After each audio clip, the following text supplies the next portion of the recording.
Salam. Gomedelaňyz, armaň.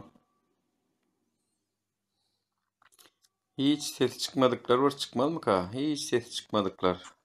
Gelin efire. Sesi çıkmadıklar, täzeler gelsin, täzeler. Cennet, user 4553. Hoş geldiniz sizem. Efirlerde hiç sesiniz çıkmadı. Gelin pikir alşalyň. Gowumy jan sağlyklaňyz, armaňda. Merhaba. Salam, gowumdo. Fayda siz nerede? Şöyle. Musunuz? Canınız sağ mı ağam? Sesiniz geliyor ağa.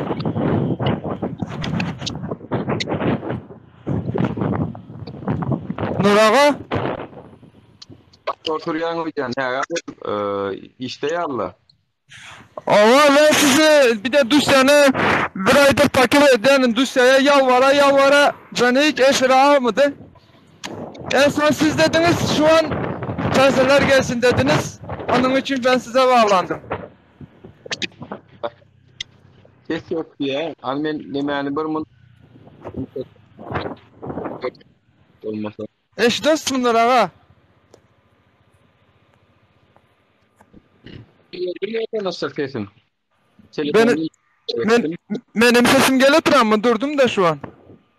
Vallahi şey yaptıysan fayda. Son men sesimem gelen o internetimem. Çanok telefonun internetinden girmeli bolýan. İnanma. Ha. İşte şunu demek istedim. Ben sizlere bakın satmıyor istiyor. Bravo. Sonra peşinde demek oldu da takılan yerdelerini sormak için çok uğraştım ama kimse cevap vermedi. Değil mi? Ne olursa Yok özelden yazsanız ne de haber varsa yaxşı болады da siz bilen bir de Dusa Escobar'dı ayrı görüştük. tamam ben takibe bastım seni. Aha. Bir de Dusa bilen özelden gelseniz aydın Sido her zaman sana yazdı. Bir de yayına girmek istedi alınmışsın da ona bir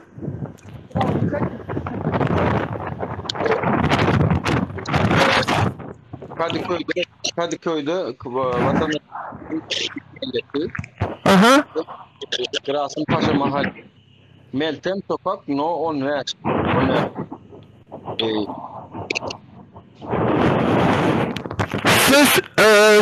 Size zahmet olmasa böyle özelden bir yazıp koyarsanız adresi hayır sizden. Tamam. İnternet kodu vatandaşlar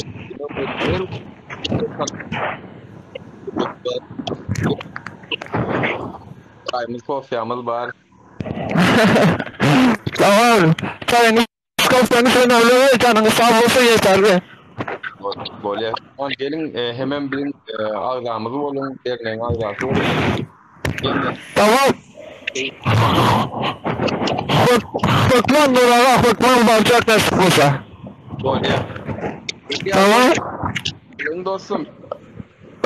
Zat aydan atak sokak azapları yapı dernekte yüz yüze gelmeseniz de. Burada lan sağ olun. Nesliye salam. Olan saman işle. Rahmet sağ olun.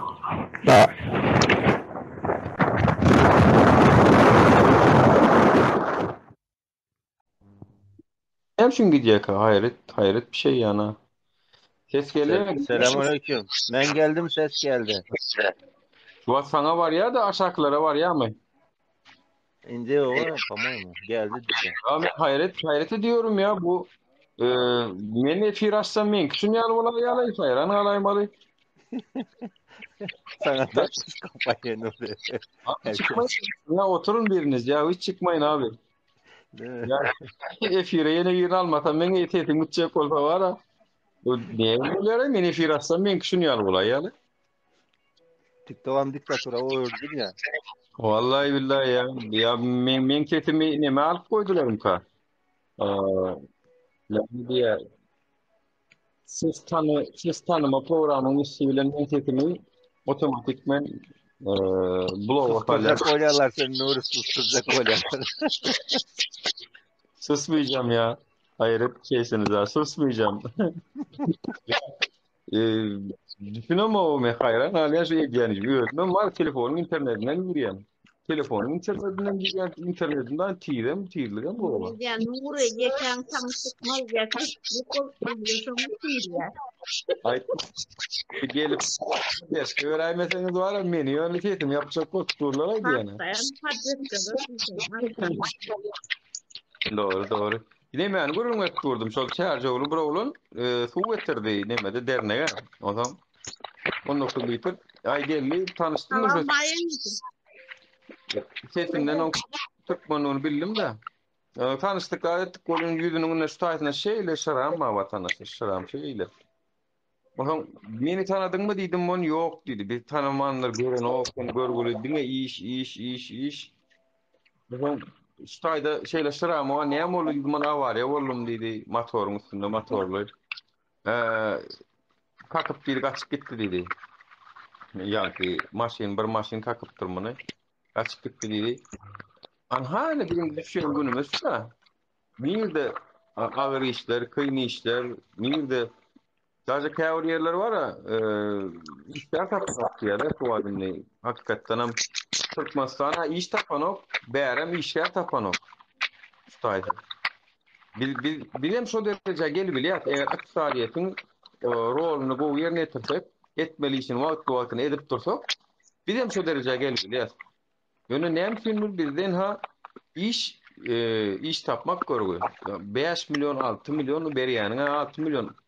O 6 milyonun sen alım gücü o hiç değil. İş tane bir gücü metan o. Yani 5-6 milyon ile ne yaşama mümkünler şu an biliyorum. Şonun dokumenti bolmagyny üçin jalbam edip bilen deldir Nuri. Ne o? Kaçıp giden bolsa. Dün yine bir yaşlılık geldi dernege.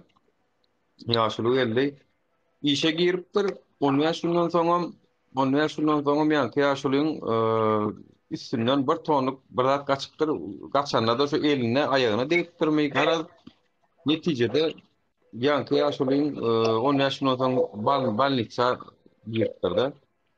Yani bir işten 10 yaşın diye. Değerliydi ya aşaktın. Keskin değerliydi. Niye etmeliyim ne? Duranı ben şey elim artık görüyorum. Üçüp Öyle mi? benzinden yak bolmasa. O günlük elime kovalıyam. Hancar okuyan Hancar. Nem için men sesim gowdar. Yok Yerden normal git. ya. Ses gowdar. Ukawa tuya diye. Gowun ne diye. Inni geliyam ha bolyam. Gelim alayın ondan. Yerden soň yan kıyaşılığın men aýtdym. Hasan bolu bu akadymyň geçen ýyl noýabrda boldy diye.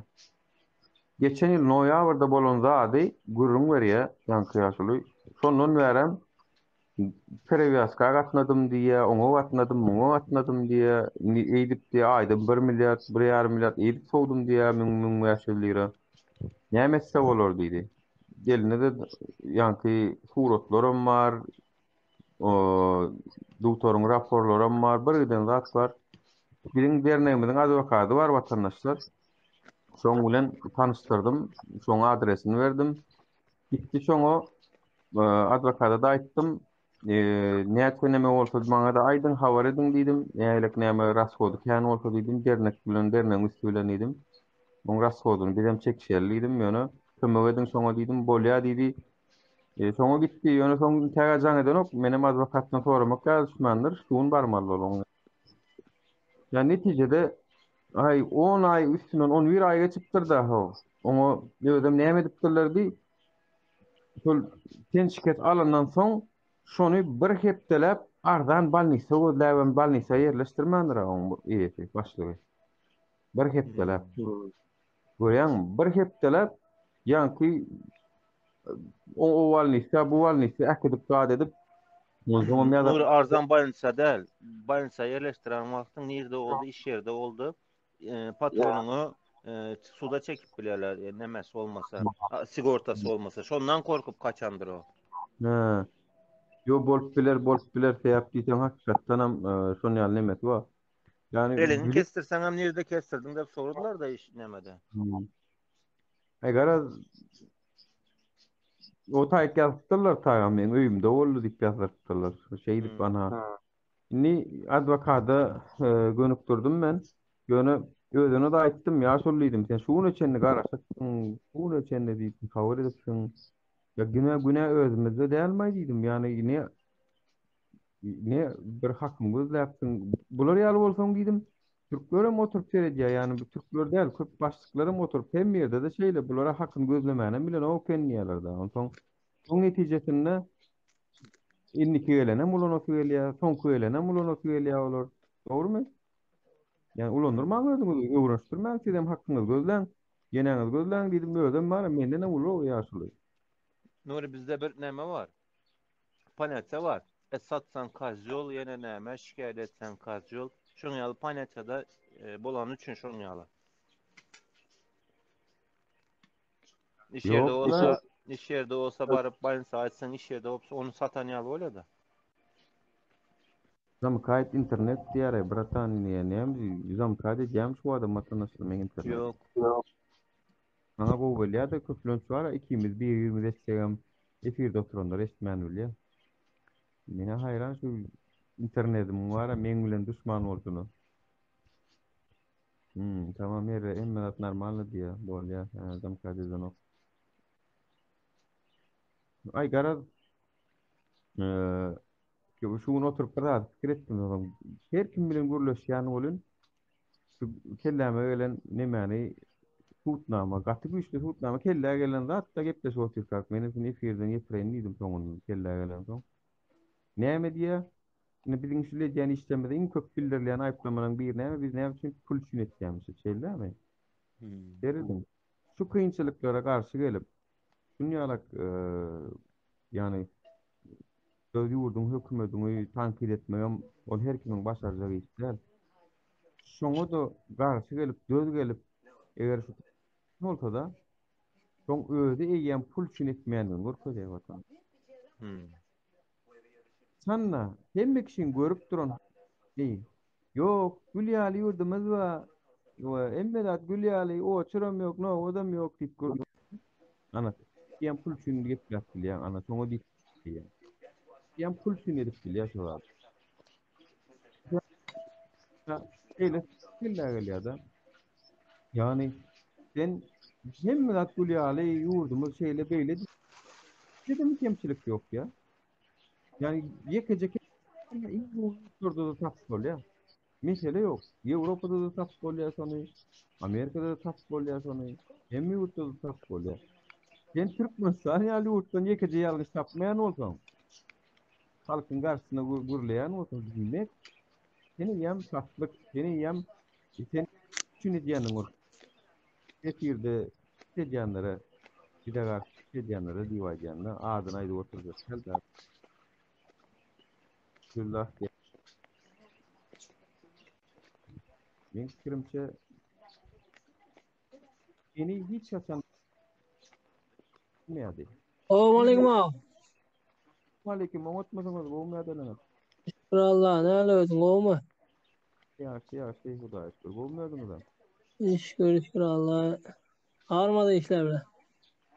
Bari bolun, sağ bolun. Hey, bir tane Odur Sultan Tagarman şeyinden girdim. Bir tane yaşlı diyor Türkmenistan Onat öyle böyle diyor. Onat olsa 56 yaşındamış. Ne varmış onda burada ona?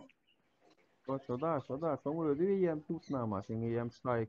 Gezmäne gel, beýlik turistler ýaly. Dogrymy? Gülýaly ýurdumyz bolsa biz gelmäne gezmäne gel.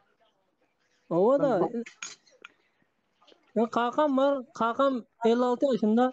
Kakam torunlarını gezdirip aktıklarını dize oturuyor. O 56 yaşındasın, ne var burada? Memleketin iyi olsa. Nuri sesin gitti. Ya. Naushnik'te misin değil mi? Şimdi geldim. Be. Hayran alaym men näme diýjegimi bilemok. Bu iyi bağlantı diýip durýar adam ýok orada. Ses yok diyor. Vay anasını ya. Sen girip çıksana terde. indi Şu wagt gelýär vatandaşlar. geldi. Ya Allah'ını seversen TikTok ya benimle uğraşmayın ya. Ya da artık Türk Telekom mudur, Turkcell midir, artık hanginizle uğraşıyorsanız ne yaparsanız yapın arkadaşlar. Uğraşmayın benimle. Durmayacağım yani. Yeter ya. Nasıl satayım? Şimdi geliyor diye. Gülyalı olsa berde neyem işleyeler diye. Doğruydu yani. Gülyalı olsa neyem işleyeler kardeşim. Deyince Alman'a gelin ya. Turist olup gelin. Bu Antalyalarda, Bodrumlarda deyince alıp görün yerinizden. Ben deyince alıp görünüydü. Video uğrat. Biz şunu görelim. Neyem için biz şu gepleşikleri edelik şonla. Doğru mu? Hayran alaymal ho bolýan zatlar bizi bilinkilen. Yine bir nemani Türkmenistan'ın içindäki bolýan zatlar görüp görmezlikden gelýärler ha. Ki yani binamaslygyň maňar başyda şol binamaslygyň. Tagam biz şunu nädik geldik bilýän merdan? Biz şunu şeýdik geldik.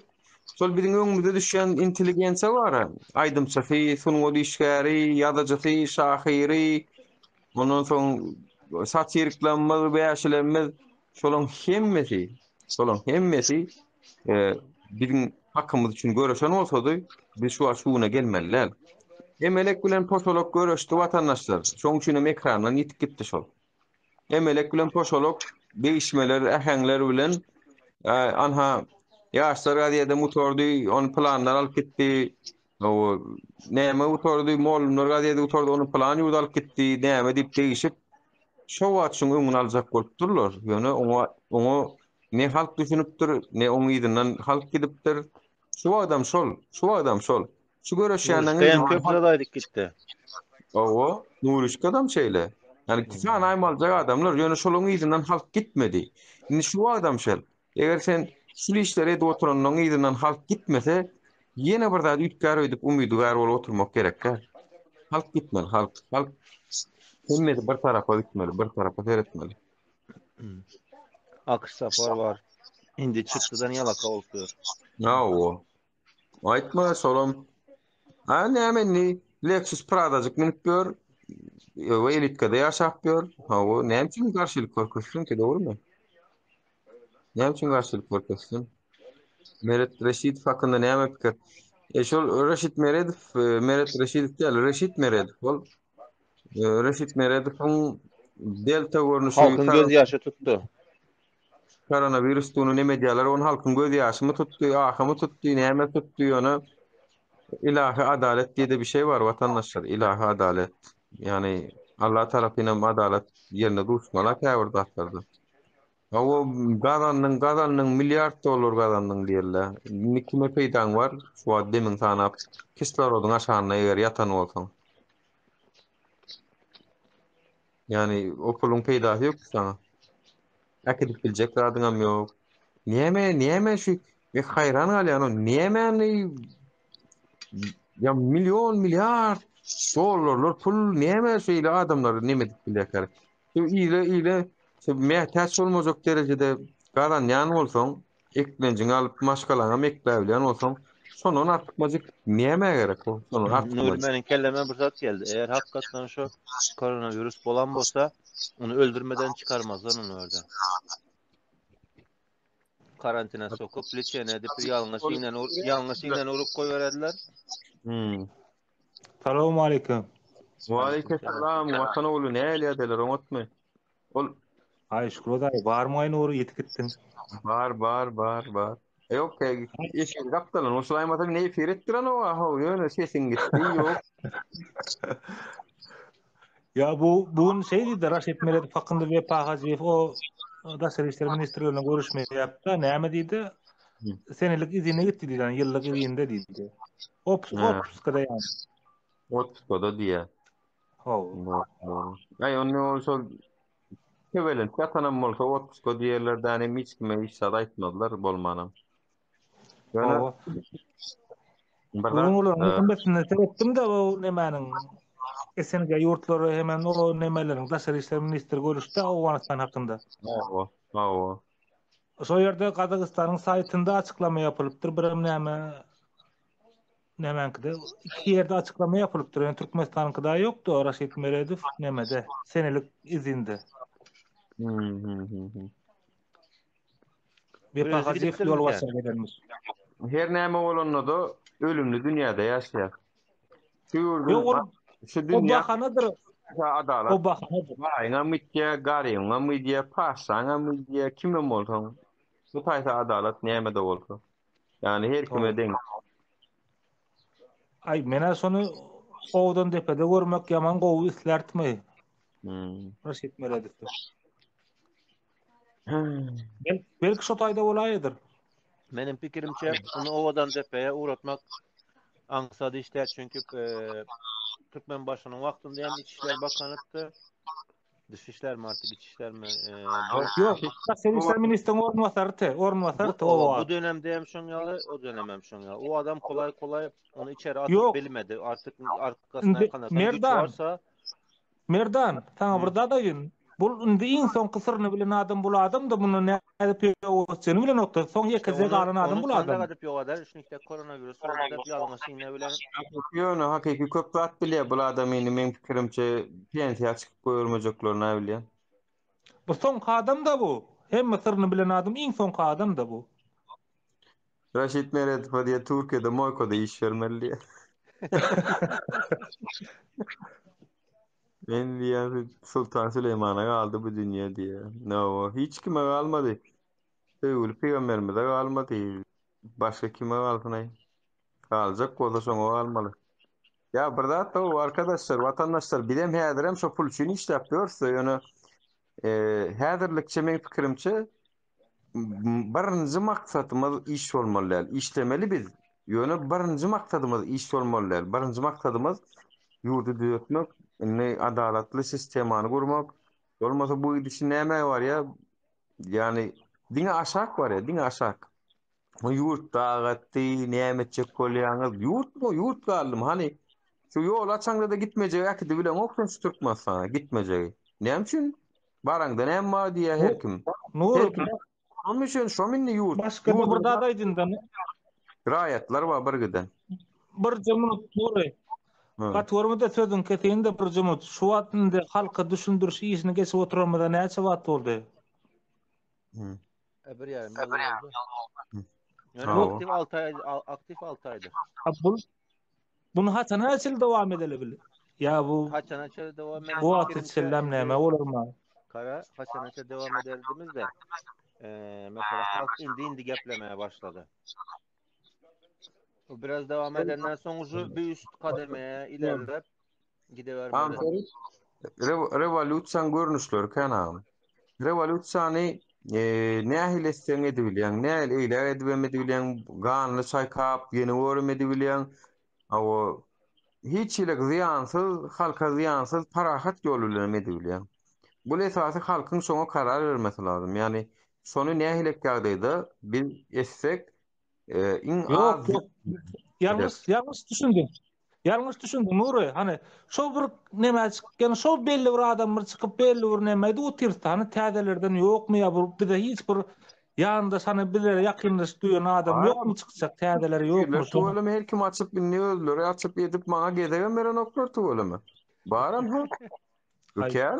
Mala.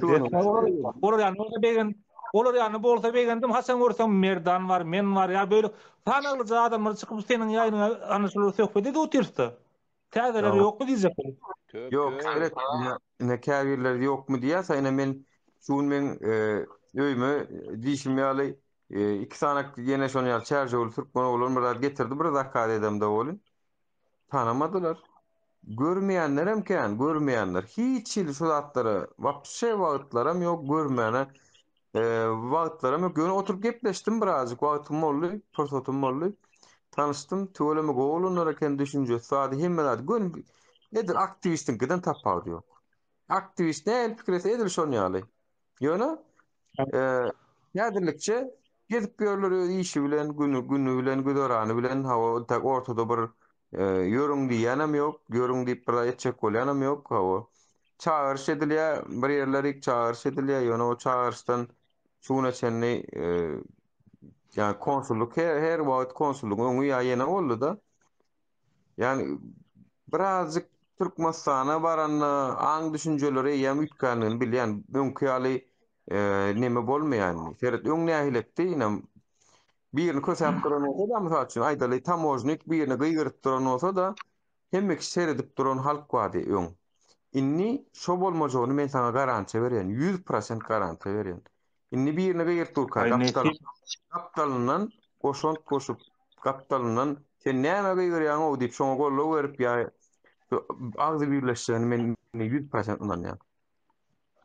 Şola mullu kan Ay başarar. ne de bazı o da işte Türkmenin şu wagda sen diýen sözi dämi şol? Kanelsin de men kanelmesini isleýän kılım. Şu diýer Kanelsin Mural Garhum geljek bolýar men maňa näme gönderme ötür Mural Garhum. Efere yer berem. Şu wagda alay nidim bolyn çykyp dursaň ýene Bor men çykaýyn. bolýar. Mural Garhum maray bor. Bolýar alay. Yani şola mullu kan öňüňlik watanaşlar. Kim hiç kim düşünürip bilmeýär onuň ziyanlydygyny ýa-da şu wagda şenni hakykatdan hem Türkmeniň ikiň birini alsaň, men şunu ýaly etýän bolyn seredip durlar, ay bu goşulşan, o zat tip näýilik bildirýärdiler. Nuri, ben bugün bir video gördüm. Leyla 1980 var ya. O bir video gördüm. Gürlesen aktivist, gürlemesen bolmaz diye. Adamın halkın ağzını yapıp bilmeýäňiz diye. Men o tarafam değil, bu tarafam değil diye. Men halk diye, men aktivist değil diye. Türkmenistan'da diye adamlar ölüp durdu, koronavirüs var diye. Hemmeze de aydıp duruptu. Şimdi öňsüzatlar yoktu. Menem aktivist ýaly watandaşlar, men size aýdaýyn, menem raýat, menem halk. Muralam hoş geldin. Hoş bulduk, hoş bulduk. Näýle gowumyzyň daýy gutarym diýdim, näýni birin, tonteş birin, gowuştgan, öňüňize de geçip bolan aktywleme ýaňy derdiniz. Neme da şo ene şu halk diýip oturýar, halkymyzyň aslynda bar, halkymyzyň ağzy birliginden mesele ýok. Gene şo halk ağzy bir dälip manipulasiýa edýärler da her türlü. Indi şeýle däli alet görkezjek bolýarlar. Gaty dogry ağzy aýdýar. bir däli görkezjek bolýarlar. Sebäbi esasy ýekje bir problemamyz bar şeýle pikirlenip görsek da, ählimiz daşar ýurtdakylaryň ýurdun içinde galan enemiz, atamız, doganymız, uyamız, gyzymız, jigimiz, oglumuz, bala çağımız, başgalarymız bar. Ýagny diýjek bolýanym ýurdun içinde rejimiň eline el yeter ýagdaýda bolan zalojnikler bar biziň ýakynlarymyzyň. Biziň ýakynlarymyz şu wagt olaryň eline zalojnik. Ana sen çykdyň, men çykdym, 10 çykdy, 100 adam çykdy, 200 adam çykdy, belim beýlekler çekinip oty. Çıkıp gürleýänlere şoňa gaharet gürleýän, çykdyň, gürlediň, näme gazandyň, ne tokumuňa, tijiňe azar ýetirdiň diýe da.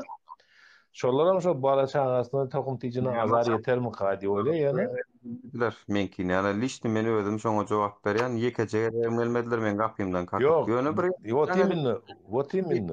Adam ýok barjak geldi pişo. Geçen ýyl ýadyma düşýär, mart, aprel aýydy, hani ýaňy çykyp başlan wagtym. Ejem jaňetdi. Videodan gürläp oty. Indi oglu bilen ejesi näýeli gürleşe hemme mälim zat. Men videoda görüp otyn, ejem özüni alyp baryp otursa bir hili. Tolganyrak, nemerak gürleýär, şo kamerany tutduran adama kamerany öwürşäň diýdim. Adam ağzıma gelenden aýtdym, käýmedim, zat etmedim da. Eger şo egni pagonly adam duran bolsa arkaňda şol bir pikirlense näme saňa diýän diýdim. Sen diýdim, bugün meni ýoga dursun diýdim. Tirgejek saňa geler ýatdan çykarma diýdim. Sebäbi biz baş göterdik, şolar näme dogrulygyny aýtdyk diýdim, sen eşitdiň diýdim. Sen şu zady eşitdiň diýip kire biz gürlänler ýoga durlar diýdim. Bir günem gezek saňa geler diýdim. Gassapxana giren, sen gassapxana eltersiň bizi diýdim. Gören adam hökmünde, eşten adam hökmünde seni ýene gaýtalamagy mümkin. Uje potensial terörist hasabyna geçýän senem kellesine pikir girdi. Gezek sizde de geler diýdim. Hiç birinizi aýamazlar diýdim.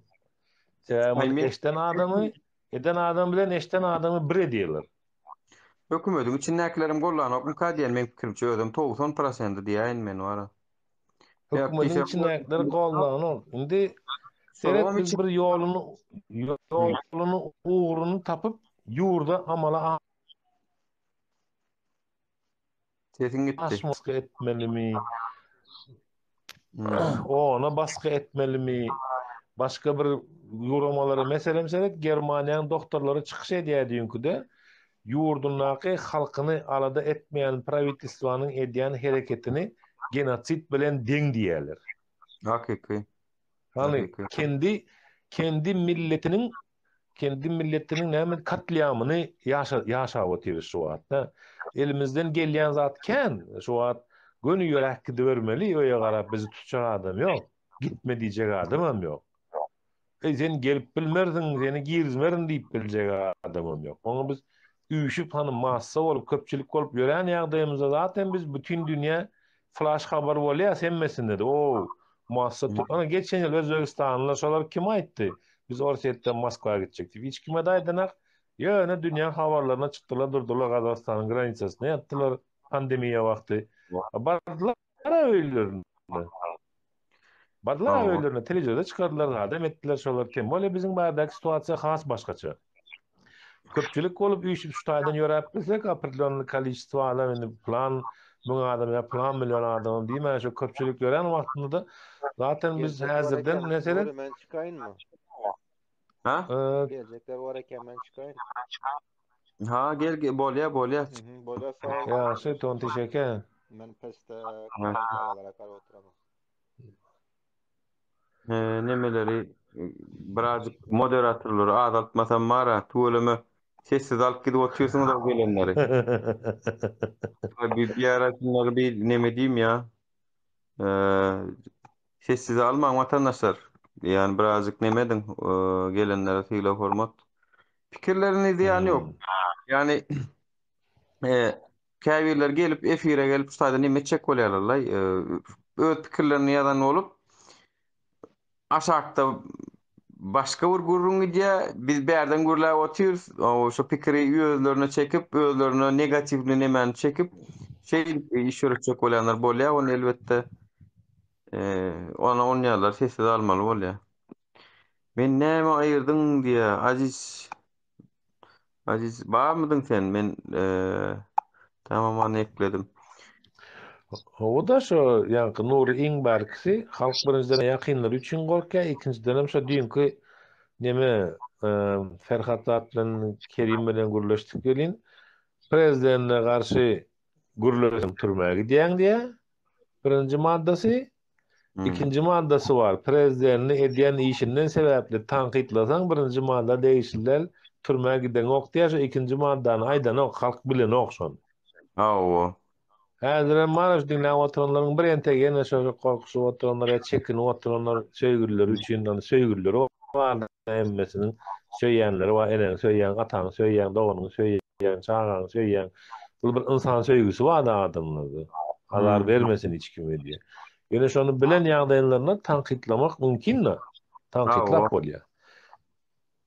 Ýok, o bolmaz. Sen şonu nähili görýän? Hani seredinde şu ad derneğin adından mysal üçin onu yüzlensek. Biz siyasi kuramamızı açacak kolyas, velin Türkmenistan'a gidip bilemiz ha. Uluslararası kanunu, mecnarodny kanun bize siyasi partiyany bozkırlıkta kurmana ruhsat berýärmi? Kolичество adam näçe bolmaly diýende. Eýle şolar var, men pikirimçe wyhyt bar şu situasiýada. Şu wagt gitjek gidip bilen ok.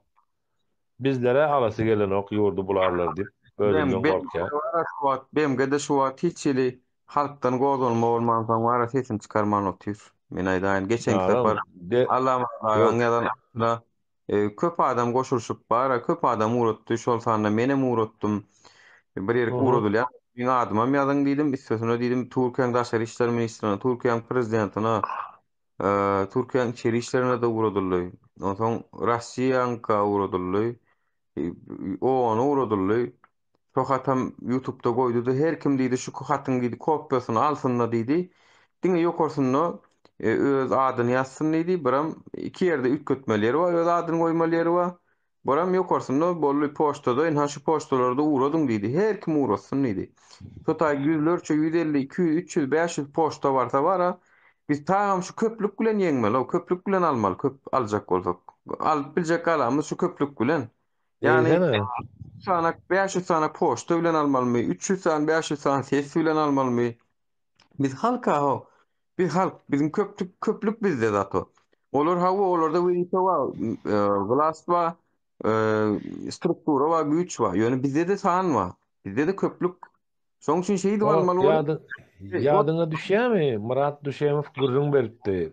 Hmm. O Türkmenistanyny partiýalar gurmak boýunça Adalet Ministrligi nire barana bir şotny palatam nire bardym diýende bu adamyň jemle onsoň gelde syýasy partiýany açaý diýip aýtdylar.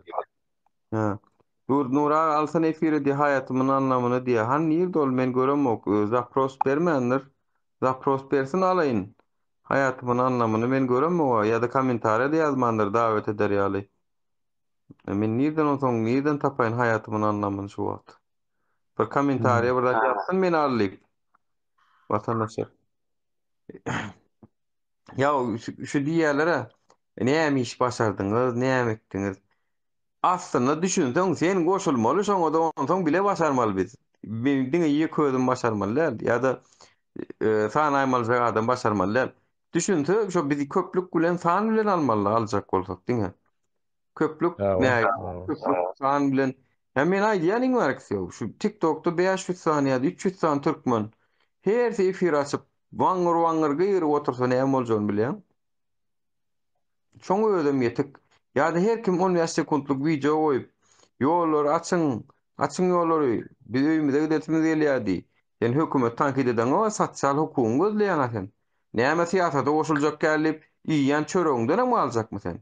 Demem aljak gelme siýasata goşulýan. O teýwatyn kanun O. näme? Durmuşyň kanun näme bolmalyny? Siýasat diýip. Siýasatsa O nime siýasat. var? Mayakovski diýip ýazyjy bardy, goşky ýazýan. SSR döwründe. O. O şonda bir goşky bar, bir setir ýadyma düşýärde. Чтобы не было обидно, больно diye за бесцельно прожитые годы diye manysyz durmuş üçin ömrümiň soňuny öküner ýaly bolup ýaşamaýyn diye da. Doğru aýdýan, doğru aýdýan. Hanam babanadar Allah Omyadalaňyz. Yaptı gitti. Ha. Gitti bu ne? Ya ne yok Ay bu borla adamlar yani siyasat deyip bolmanam sen durmuşsun siyasat tawşa siyasat sen şu durmuşsun renkini ağa diye istese gare diye. Siyasat bizi şu bunu Ha, yani men munun haysiňiz men tanıyadyňyz la 6 ay öň ýa-da şunun ýanwardan öň haysiňiz tanıyadyňyz. Men efirlere martda da çıkıp başladım. Ondan öň meni jiňizem köpüňizem tanaňyz okdyňyz.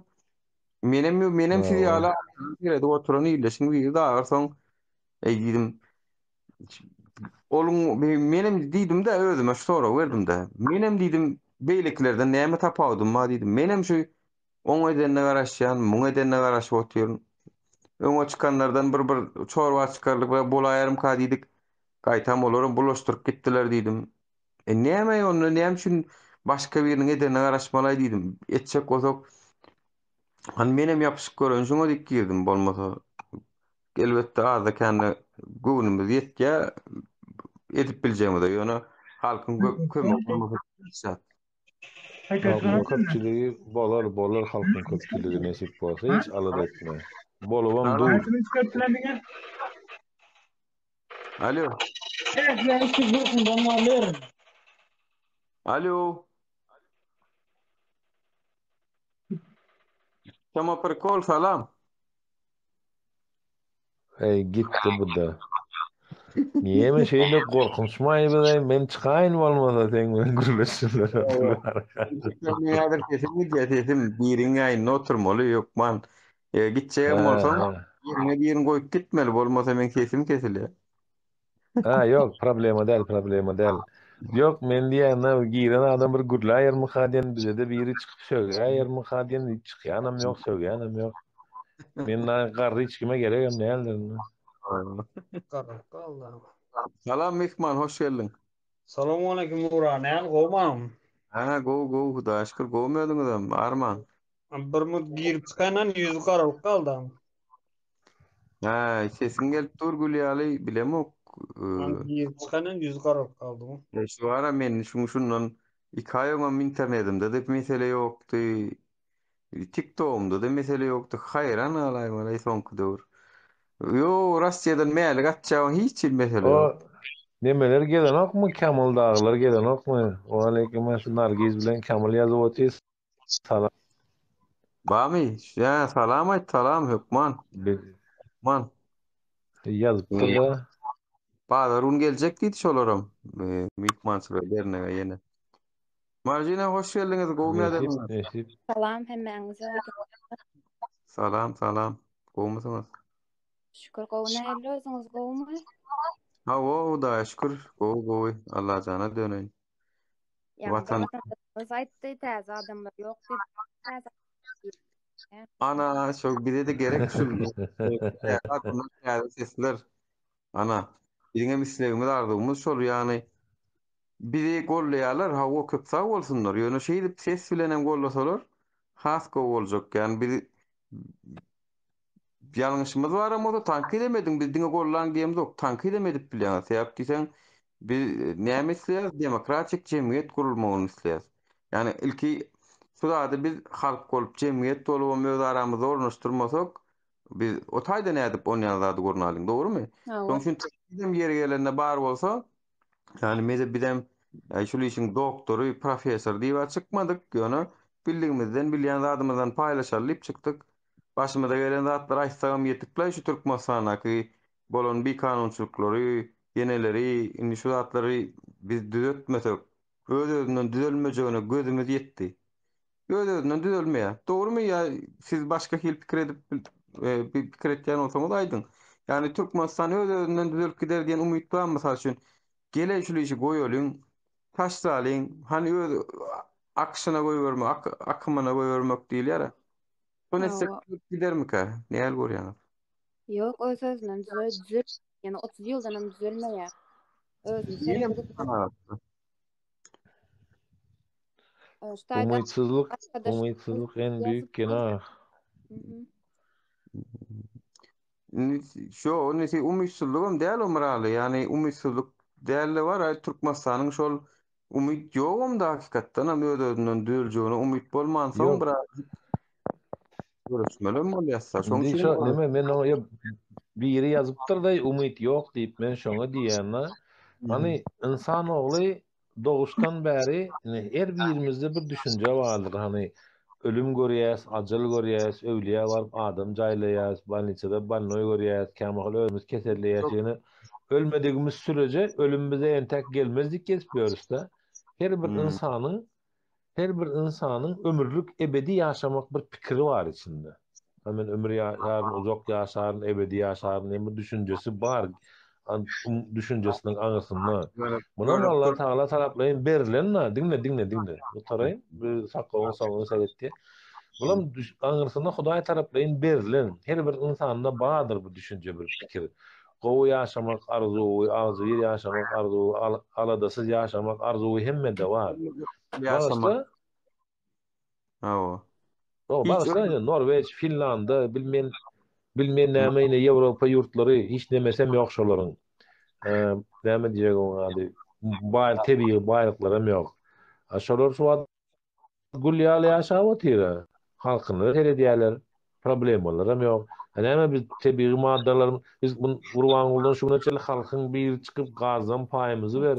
Nevitden gazyn, nevitden paýymyzy ber diýdimi? Diýmedi. Telekeçilik etmäne ýol bersen millet gününü görjek, kazanjak. Şona meden soňky döwde ýöne bogup barýar gün-günden gysýan. Bolýa marjina.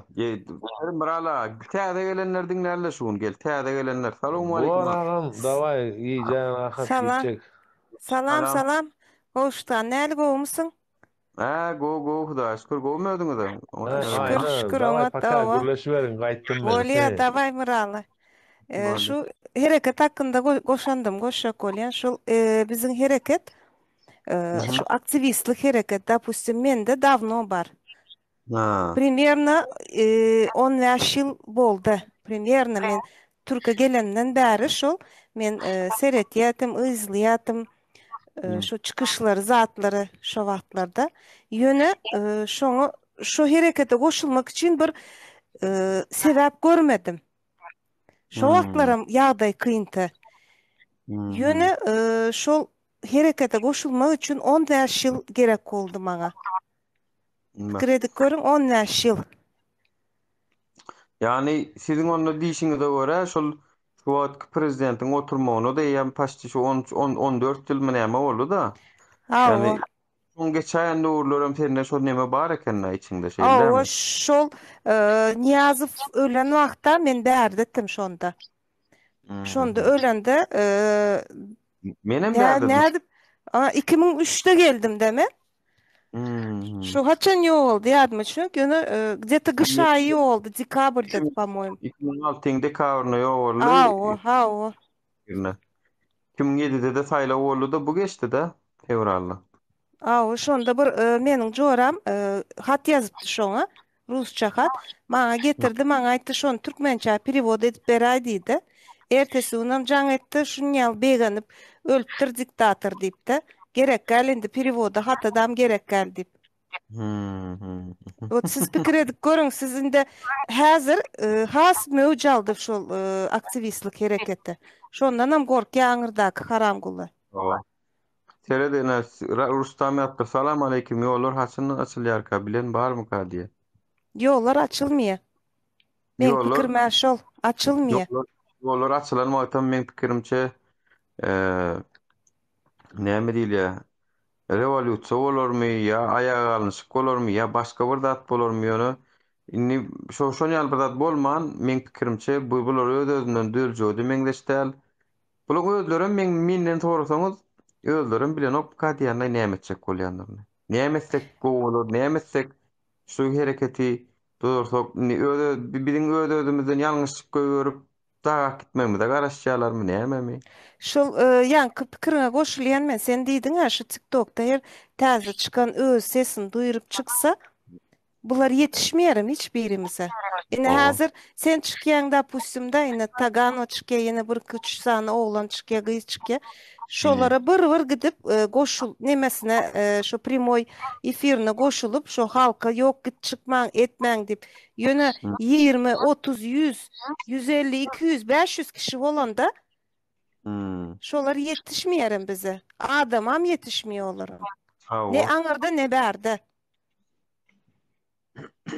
Ya, men pikirimçe halkda aňaryňa 80-90% nägile menere Türkmenistan'a yankı bärdäki o Gülşat ýaly ýene bir sana gurlap oturan beýnisi ýok bolup gurlaýarmy ýa-da şo derece jahil bolup gurlaýarmy biljek gel bolun.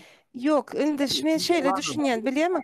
Olaryň ine olar gorkýar bilýärmi? O nämeden gorkýarlar? Wot men düşünjäm şeýle, wot men 10 ýyl imsim oturanma görä bir näme bar diýip aýtjak bolýandy tejribe. Şolara näme diýerler? Ine şolar daşar ýurtdan tutulan adamlar, pully. Habarlar ýok, hiç kimden pul alamamyz ýok, ak ýüregimiz bilen çykýanymyzdan da. Doğru. Biziň aýjanymyz dogry bolan soň bize pul alyň diýende de ol näme dogry sebäp diýsen biz pul üçin etýän bolsak bara pul üçin has başga hatlar ederdik belki. Ýöne bu zatlar pul üçin ediljek zatlar däl. Pul üçin şu zatlar biziň etjek zatymyz pul üçin etjek bolýanam kän tapylmersin. Gerek bolsa. Ýöne ýanky adamlary hemme zat Gülýaly ulu komandasyna kän adamlary kän taparsın. Pul üçin etjekleri. Pul berjek bäsiz olur, şuňal gurlap ber, pul berjek şuňal arkaňda hökümet we basmazlar seni arkaýyn oleýle bolmaz, beýle bolmaz diýip güwence berse, gürlejek tapylar.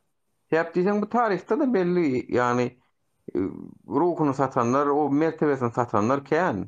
Ýani ol köplük bolan bilen ol halkyny neden okýany. Şolaryň Hudaýa şükür, şolaryň bir tanasaň ne düýün bir ýaşyl çykdy 56 ýaşyndaky häzir sen kimden? Dinledim. Atmadır ne ya ýene orada atmadır. Ya ne şu 2-3 tane olan ýanakylary var. Ya özleri maskara edip oturýarlar o. Düşünen oklar, goştgan, düşünen oklar. Evet, yaman o düşünýärler. 100 ýyllap şolar bar. Türkmeniň tarihinde ýüzü gara maskara bolup galjaklar. Şol zatlary düşünen oklar. O diýäniň dogry o. Ýöne häzir maňa habar geldi bugün. bir derman 13.000 manat diýdiler. Öňkü pul bilen. Milyon oluyor da bey. Ha, o bir tabletkası şu koronavirusa bärde besplatno berilýär. Koronavirusun tabletkalar. Ana şu tabletka 13.000 manat. Pikir edip görüň. Vatandaşlar. Nimetçe aýdaýyn vatandaşlar, menne ýaman o pikir bar. Türkmensana barsaňyz, yetmen radyň biri eliňe dollarjyň alyp çık banka barýan vatandaşlar. Bankda dollar bölürýän. 50 dollary video alyp çıktın ha. Dollar bölürýän. Oň bilen hem gidýäňde 2 kilecik almalýa vatandaşlar. Çünkü bankda dollarsaň sana 3.50'den berýärler ha. Oňa da 2 kilo alma düşýär vatandaşlar. Ha, şu poloda men gittim de 2 kilo almalym. Ha gülýäli urdumyz dik görkezmeli. Ne edilmeli zat? Türkmenistan şu wagt häzirem bank men murat düşen fosa ederdi şunu gürleşen ordan şunu edip bersene gayret et dip 100 dolarcık uğra diýen şu 100 dolar bar bankta çalış şunum gittänim bazara bardanym 3 kilo almacık al ýene şonu al banan al näme düşýäni görerler dip ha düşende aktiwam şey dik görkezýän bolun anha näçe Yok. Bular näçün sesin sözün kesýän gowuştgan. Bular näçün dollar şo bahada tutýar habaryň barmy senin? Bilýän oğurluk etmek üçin saklaýarlar. Oğurluk değil. Savsem oğurluk, oğurluk var. Yöne başka. Şu bütün dünya yine bizim dolarımız, yine şu bahada işliye, yine şu bahada nıhımız, yine şu bahada bizde işleyenler hükümet işinde, bütün dünyada bir standart vardır. Saatine 15 dolar ya 20 dolar, doğru değil mi? İşleyen için.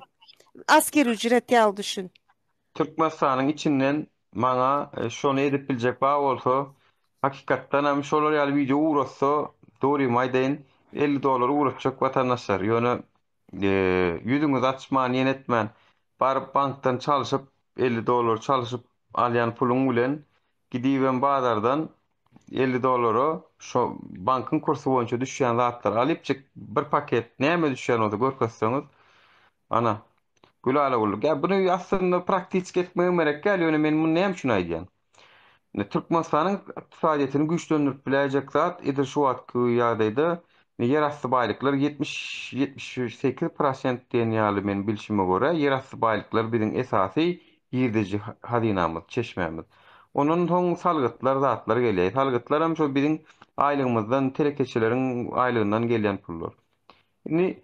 Yerasty baýlyklarymyzyň hem köpsüni satyp bilemzok çünkü dünýä bahalarym köpsü peselli, barelyň bahasy peselli, newtin zadyň käwratlyň bahasy peselli we goňşy döwletler bilen hem käwr ýalňyş politika, ýalňyş siýasat asasyna klendini gaçyrdylar. Mysal üçin Eýrandan 2009-njy ýylda bir algysy üçin goklaşdylar. Danym Eýrana satyp oturan gazyny kestiler biziňkiler.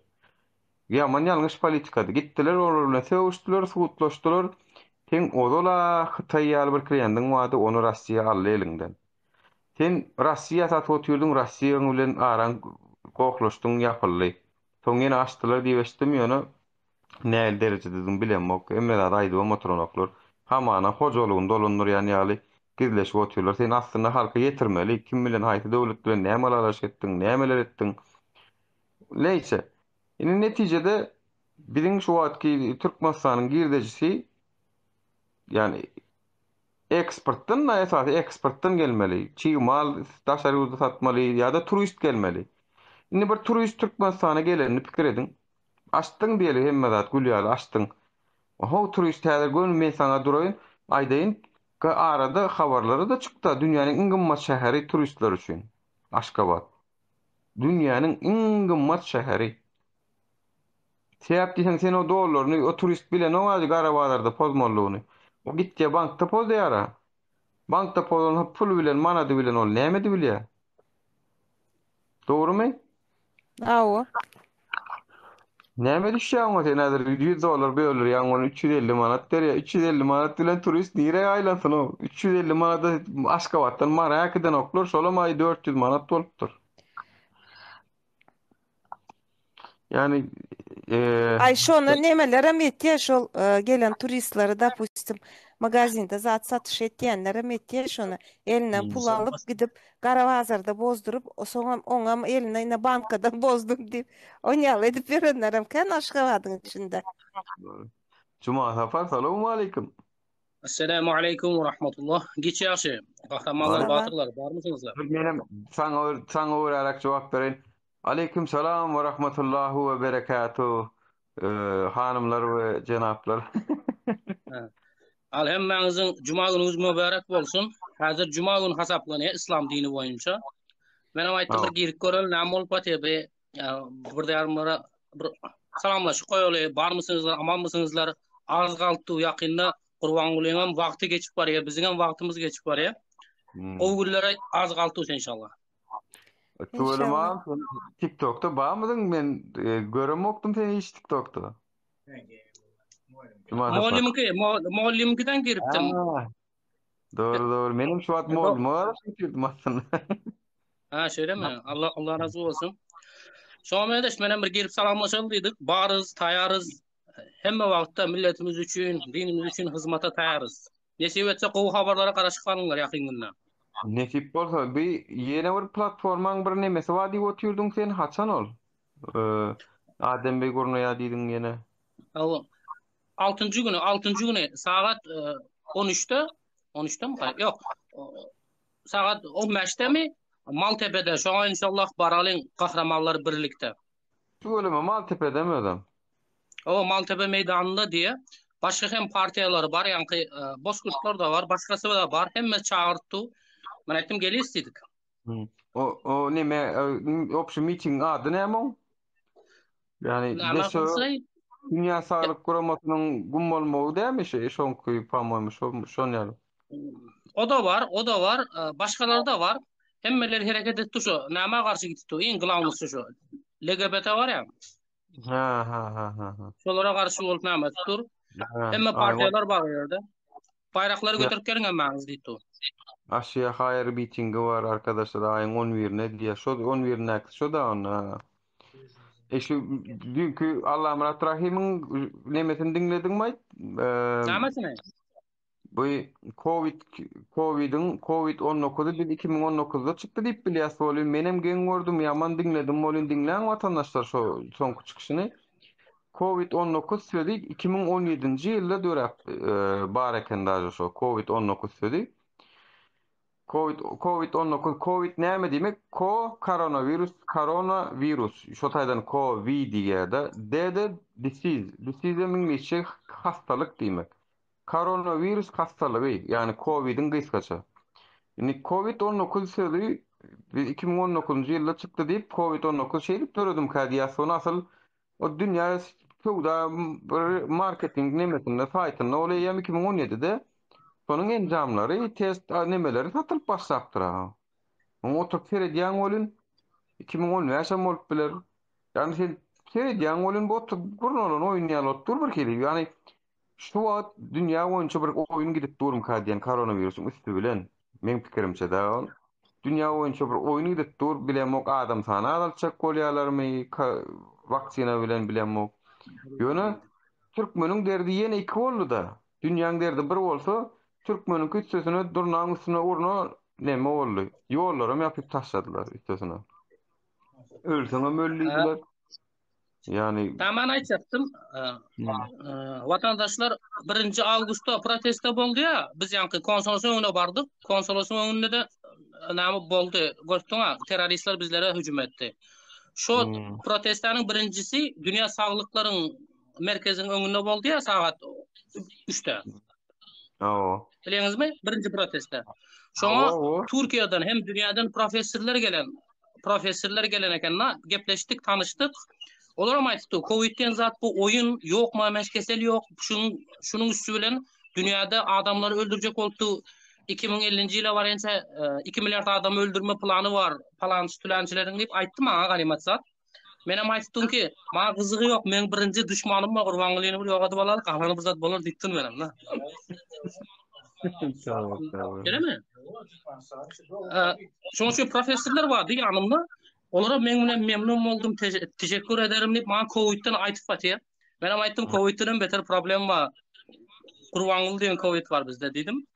Hakiki öyle şu Bizim proteste olan oyunu meňdeş vatandaşlar. Sebäp diýseň näme meňem käbir terminlerime düşünen nemelerime gawat gelýär. Ýagny garran uly ýaşully adamlar adatmak. Sebäp diýseň olaryň pensiýa çykdy.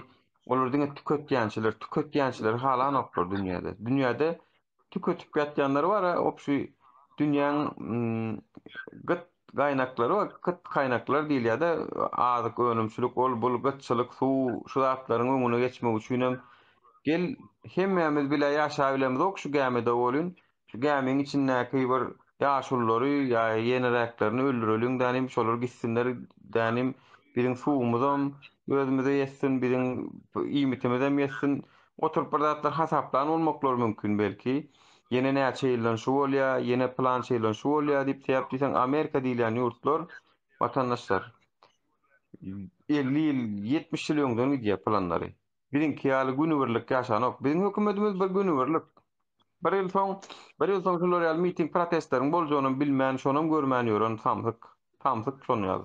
Akylly bolsa şu zatdan öňüne alar danym şu ýagdaýa getirmezdi. Akylly bolsa şeýsen şu halk näýle bolar? Eşelon içinden hukmani suratda çıkıp bizi yamanlap başlarlar da va inni beytmäliň diýip öňüne alardylar. Ona meden bular bir ýyl öňüne morýandyr öýdem okşy biziň hökümet. Yani Amerika 50 ýyl 100 ýyl öňüne görýär. Täýip diýsen Dünýä Banky, International Money Fund, IMF şular 1940-njy 50-nji ýyllarda planlap biçilýär vatandaşlar. 50-nji ýyllarda. Şo wagt beýleki döwletlere karz berip şolary özlerine baglamak, özlerine boyun etmek ýaly proýektler gurulýar şo wagt we şu wagtlarym görsüňiz ýaly şo wagt planlary amala aşýar. Sen barýan gapyndan kredit berdip bolun, olam sana öz şertini goýýar. Türkiýede başyndan geçirdiler şonu. Saýdan Şuna bir goşap bilerdinmi sözüňizi kesýän? Şol türkde kitap var. Jal tabakda diýip şo kitaby men dawno okapdym. Bundan 3-4 ýyl oň okapdym. Sesim şo Jal tabakda diýip şonda aýdylýar şo bütün siziň aýdanlaryňyz. Doğrudur. Şol iýmitiň ýetmezligi, şol tohumlaryň, zatlaryň şol satylşy Ýewreýlere satylşy zady hemme zat şu kitapda bar. Şonu okap görüň anneme. Eziz milletim, türkmenlerim. Yani kitap Benim okaly. çözümde goşlan bolýarmy? Näme? O cuma sapar. Aýçak bolýanym. Bizim protestamiz bu öňümüzdäki 6-njy bazar gündälde Aňyrka geçirildi. Aňyrky 6-njy güne bazar güne goýduk. Çünki bazı problemlerim bolupdyr kiçirek. İnşallah şonu vatandaşlara da aýdyp goýaly. Şu öňümüzdäki 11-12-ne geçirecekdik da. Indi bolmandy, muny 17-18-ne geçirildi. Çünki bir 3 tane ýeri aýtdylar. 3 tane ýeri parklar var. Yeni Kapı, Zeytinburg, ondan sonra Taksim Meydanı diye de.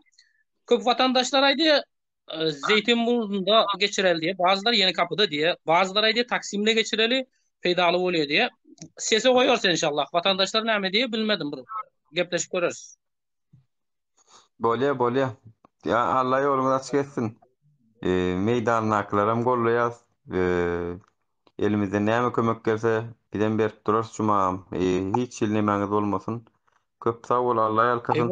Benim başardığımdan şu nefiri täze adamlar sesine goşulmagyny, täze adamlaryň çykyş etmek isleýän, sesini eşitmek isleýän. Senem geldin gaty boldy sebäp diýen sen sesini TikTok'tan eşitdirmäňdikin tak. Allah ýalkasyn. Birinji gerek boldy. Cuma günü doğru geldik da. Men cuma günü doğulupdym, cuma günü hem TikTok'a çykdym da birinji gerek na. Allah görýän her zatda senin onda hayırlı işin onda bugünkü edýän işin biz için. Allah ýarkasyn. Alhamdulillah hayırlı olsun nesip etse. Hayırlı etsin. Vatandaşlara da inşallah hemmäňize cuma günüňiz kabul bolsun, cuma günüňiz hayırlı bolsun.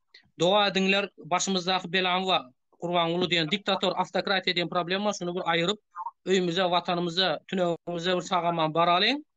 Ondan soň öýkekinäni goýalyň, şu ýerden aýtyp goýan. Eger kimin göwnüne degen bolsam, kimin hakyny ýem bolsam, dil ýetirem bolsam, bagyşlaň vatandaşlar. Men birazrak zımarak adam, şoň üçin.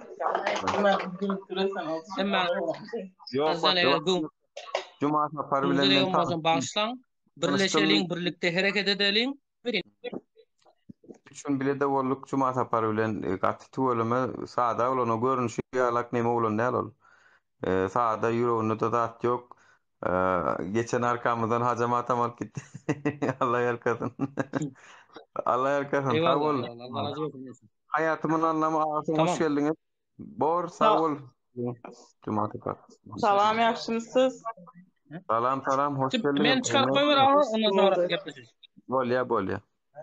Men size bir sorak berjekdim da.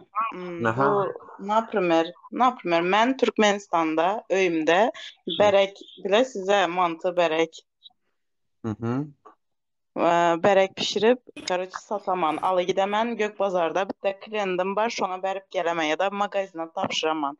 Men öz maşynyma minip gide oturan wagtym, meni gaýeşnik durdurady. Gaýeşnik durduran wagty menden prawamy sorady. Prawamy görkezemen, maşynyň dokumentini sorady, görkezem, hiç kanakan problema yok. Son maşynda ön koltukda paketim durady. Şo berek aly giden 1-2 kilo berek, şonu berip izime kaýtmaly. Ondan soň şonu, naprimер, gaýeşnik duradany o paket nime dedi. Menem aýdaman... Alo. Aýdyr. Göröwer sarandyr. Bu paket nime dedi. Menem aýdaman paketin içinde men berek var, 2-3 kilo berek var. Şonu aly gidip magazina berip geljek. Öýde özüm berek oňaryp erti beremen dimen. Oýamaýda gaýeşniýem maňa aýdady. Dedi, sen dedi, dur dedi, munyň dedi, kätte jezasy bar bilesenmi dedi. Soň menem aýdaman kanakan jezasy bar munyň, kança nime, men nime ýaman iş etdimmi ýa-da men. Men özüm öýde oňaryp satotman, nime boldy? Men nerden ekmek ýemeli, nerden nan ýemeli, nerden pul kazanmaly? Men öýümde iş yok, güç yok. Öýümde oturup özüm oňaryp özüm satotman, nime boldy munda dimen. Oýanmaň aýdady, ýok, az men seni. Eşdopsuzmy, sesim ýanky bolup Menem aýdaman zat nimaly? Ýok, neçmat munyň jezasy bar dimen. Oýanmaň aýdady 100 milyon jezasy bar hazırki manat, manatmy nime o? 100 milyon pul tölemeli. Hazır aýdaman mende 100 milyon pul nerde bolsun? Men 100 milyon pulum bolsa men berek mi pişirip sataman? Doğru emezmi? Son yok dedi, bunu dedi, hazır dedi, men seni dedi ertemendan 15 dakika, yok ertemenden minke, aslında şu elimdeki dubinkası boladı ya onların. Gaýeşniklerin çırırt ettiren wagtda elinde dubinkası bilen çınkıldap turuzadılar ha. Tayak, alaca tayak. Dubinka da indi. Men bilinmem siz kandy düşünseniz hem dubinka. Dubinka bilen bir de beremen hazır dedi.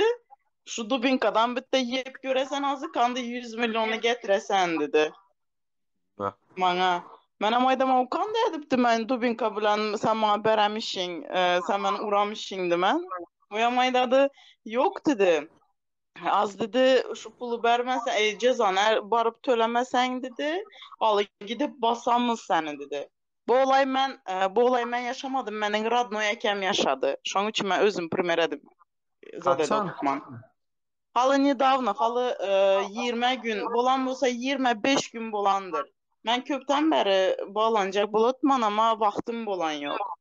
Men Dusyanyň canlı ýaýynyna hem girjekdim. Wagtym bolan ýok, men beçem bar, şoňa u bilen ýetişip bilem ýok.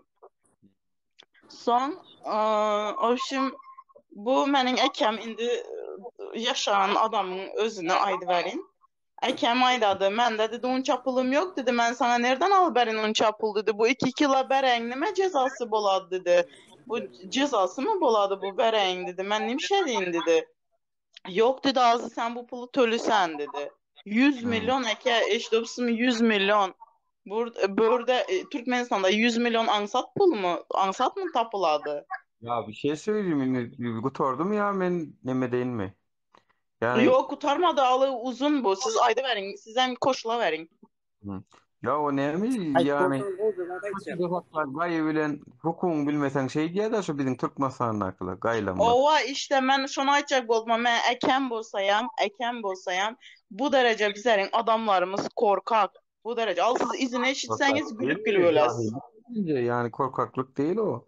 O yani kanun bilmemezlik, cahillik o birazcık yani her saklap durun gaya invarka şu soru verilmeyen olsa senin yol gözükçülük inspektör hükmünü narušenje bar mı, pravası bar mı, dokumenti düdüğü mü, içili mi değil mi, şunu bilmekten başka senin hukukum yok. Men maşininde ne yapmadığını görmeni.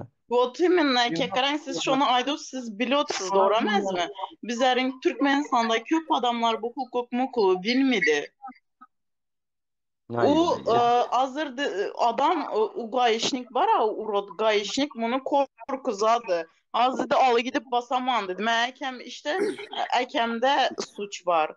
Benim ekem düşünmeden zat etmeden korkadı sırazı. Ayda da az ben sen dedi alı gidemenden dedi 15 dakika basaman az dedi göresen son dedi. Kandı getir verediler o pulu dedi. 100 milyon et verdim ondan ya. Maşin Yok son kandı boladı karan. Ekemem korkadanı ekemde var böyle zatlık da düşünmem nima korkaklık ekemde var. Son ekemem aydadı hazır dedi tamam dedi öye barin dedi kança pulum bolsa beremen dedi. Bu ekem nimeden korkadı? Tamam senin elinde dokumentin var, ehliyetin var, hem mezadın var. Sen nime korkuyorsan birinciden. İkinciden hem sen o 100 milyon dayan vakti şu vakti maşınına minip 2 kilo bereyem yibaline yapıp maşınına minip gidip yazı vermişsen mi üstünden? Şu zada kellesi işlen yok şu onun. Ondan sonra zat boladı. Nemalı bu miliseler aydı, şu yerde gayişnikler aydadı. Tamam dedi az uya varin kanı içmat pulum bosa veremem ama mende 100 milyon kiteken pulum yok dedi. Mende pul yok var bir şey dedi. O şimdi bunlar öz arasında gepleşedi. Ekemi 20 milyona düşürediler. 20 milyon tamam dedi 20 milyonu berunda bizlere dedi. Bolmasa hem dedi az dedi nemalı şu dubinkası bilen korkuzadı ekemi. Az dedi alı gidemen opşimyan kaydanım. Ondan sonra zat ekem maşınına minedi ularam 3 kişi. 3 gayişnik. 3 kişi maşınına minediler. Ekemem öz maşınına minedi öye süredi maşınını. Gayişniklerim izinde. Küçükler, aç gözler izinde pulun peşinde. Ondan sonra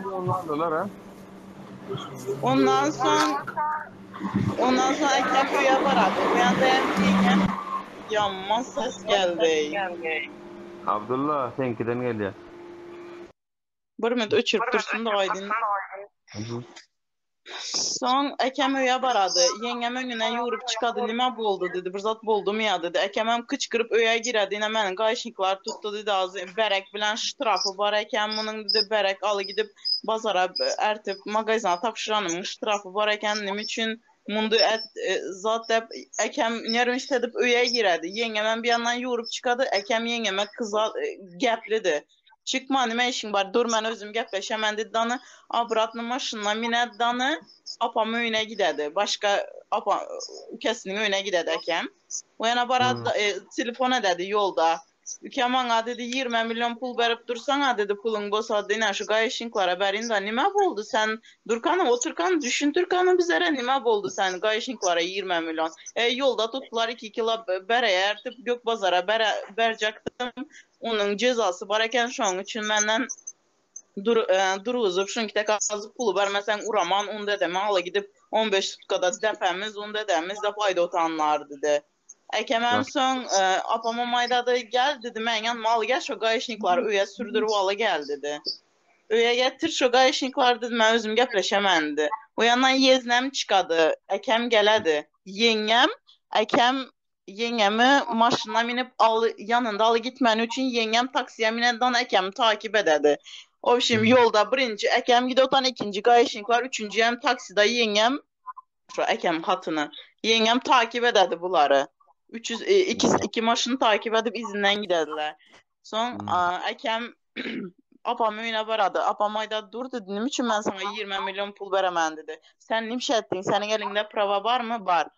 Dokumentin var mı? Var. Nime kemçiliğin var? Sen ne için bunlara şu 2 kilo berek için mi 20 milyon pul verecek olursa dedi. Doğru. Bir şu neticede vermediniz değil mi? Salama önce sorsalım. Yok neticede en sonunda yengem bu gayışnikların yanına yoğuru baradığını o şimdi ağzına gelen gepli de o gayışniklar ama az sene maşınla minip kaçı gidediler. En sonuna aydın da ben size uzatmayından. Sen şu oldu. Al zaman oldu. Kanunu bilmeyenin gördü soyya. Kanunu bileyenin Şunun için ben açık boldan zaten bir yankı например kim bolsa hemen Türkmenistan eşitmesin bana kaktıdanı prosto adamlar bilsin. Adamlar görsün en şunki olayların bulutanını görsün 100 milyon demek ne demek ya? Ha vendetta maydanı Doğancım Ferhat şu işler boyunca действительно штраф belirleniyor. Türkmenistan'ın Administratif Kodeks'in 166. maddesine göre tehlikecilik işleri bilen meşgullanmak devlet hukukunu almadık yağdaydı ya da ruhsatname bolmadık yağdaydı 2'den 4'e çelle minimal aylığa göre ediliyor. Minimal aylığa şu an tamam 500 manat ya da 100 manat. Şu andan 200 manattan 400 manat strafı var. Hiç gibi başka straflar yok. Onun gayı vermeler rayonu onu gayı vermeler ama sağlık kulluğu var mı? Olur dine sağlık kulluğu edip biliyor. Başka hiç kim edip bilemem. Gayın vapşon ya da hukuku yok. Hukuku yok, korkulmak, vaat etmek. Onun 181. statya Уголовный kodeks boyunca 181. statyada ya da превышение должностных полномочий. Öz hukuklarını o da peydalanmak. Onun için onlara cinayet verip biliyorlar. O hıyanatçılıklı peydalanmak. Vazifesini bu hıyanatçılıklı peydalanmaktan. Gözlerini biliyorsunuz. Gözlerini ya da biliyorsunuz. Sonlarla. Son şey edip şu cevap verseniz, kanunları bilseniz hiç adam edip bilmeyeler olur. Ava. Ben yani ne fikrim çağım vendetta Türkmenistan'da şu ad moda oldu mu kadiyan? Tarına kakıp görüyor. Kanun bilyen olsa degan ok, bilmeyenem olsa soyya. Doğru mu? Yongam var da oluyor raktan hem var. Tamojnok var ya Türkmenistan'a. Sen yanında dolar getiripsin. Bilen ok mu doların dolanışıktan yatırılandığını. Sen davay dolarını git de çalış diyorlardan eline doların alyalardan eline 350 manat tutturuyorlar. Bankın kursundan. Öldürüm o dolar hükümete de geçiren oklar gidivem garavalarda çalışıyorlar da yaşap yapıyorlar. Aha. Edip nakarıyım. Ya o şey kanunu bilmeyen olsan soymak, bilýärem bolsaň, borlay bar gitiversen bar şartrak maňa vermesen bolýardy. Ya tamam da kanunu bilsin bilmesin ama o kadar da 100 milyon ştrafı var az alı gidip bu Dubinkam bilen iki gezek beremen hazır pulu getirip beresen demek ne demek sen kimsin? 1 milyondan 2 milyona çöller ştraf. 1 milyondan 2 milyona çöller ştraf. Tamam 1 milyon 3 milyon töletsin 20 milyona en sonunda düşmesine karan mı? 20 milyon beresen onda. Sen kimsin sana 20 milyon az Türkmenistan'da 20 milyonu işleme için 20 ay işlemeli. Pulu 20 milyon pulu tapmak için 20 ay işlemeli. Hayatımın anlamı. Şol gayişnik dünya bazarın yanında durulmuyor. Niraklarda Yok gök bazarın yanında. Gök bazarın yanında. Gök bazarın yanında. Gök bazarın yanındaydı. Misafirsin familiyasını öğrenin. Keşke kameraya çekseydi ya da bir zat ne bileyim. Ya olmasa. Çok nomutları var. Yok adını o Dubinkası bilen ekem korkup da pamoymuş onun için hem zat etmepti. Ne onun mordasına karaptı ne zadına nime o. Öňüniň plakasy mı nimesi o şonuna karaptıysa onu hem karamaptı. Şu taýda diňe vendetta maýdy şeýaly. Ihtiyarnamasy ekmek yani Türkmenistan'ın şeyle sağlık kulluğunu, sağlık kanununu şeyle bir zatpa. Sen gazan jetken olsan hökmani suratda salgyt töläýmelisin. Tapawy ýok sen öňde bir zat pişirip ýatgan bol.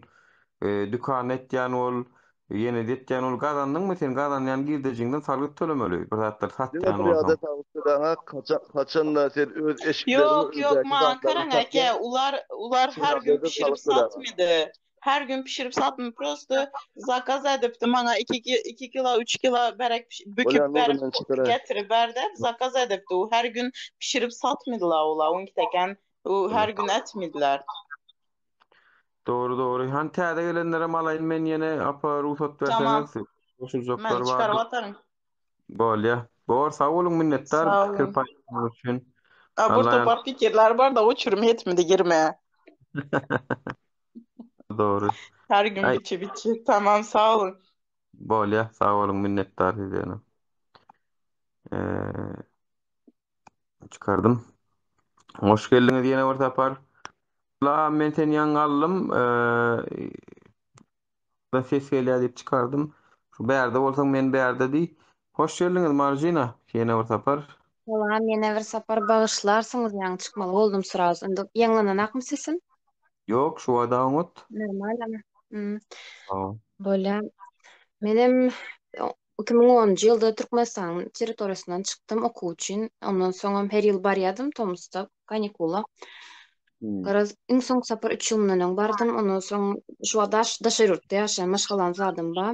Çynymy aýtsam, aňryk baramda soňky 3-4 ýylyň içinde 3-4 sapar baramda polisiýalar aýlanyp berýärdi. Sagat 10dan soň öýüňize girin diýip adamlar kowlap, men şonda gatygen gördüm. Daş ýurtda gezip ýören adam da men näçe 10 ýyldan kän uje. Oňa zatlar men üçin geňörle biram Türkmenistana baran wagtym migrasiýada oturan eskerler bar, nemek girdi ştamp berýär. Şolar gраждан eşkili adamlara geçirýärdi men pasportymy alyp. Mydama. Ne üçin aýtsalar ki men hiç ýeçilik zakanyny kanun we maksat ofitsialna legalna merde gezip görün diýip o kan yerimden näçe sapar Türkiýe gitdim de aýlan gezmek üçin olam 4 gün bir hepde maksimumda prosto gezilen üçin şoň üçin по-моему geçip soraga çekdiler meni. Oňa da men göňörýärdim. Geňörler tak şu an Türkiýede 5 ýyl 6 ýyl ýaşap ýörenler.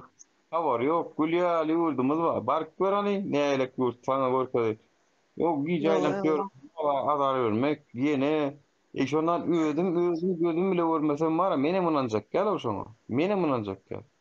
Parkda oturdyň boly saat 9-10 ýar bolýar, olim baryn gidiň öňüňde dagan ýa. Wiśni men özüm diagnostika anak parkda oturýar, marda.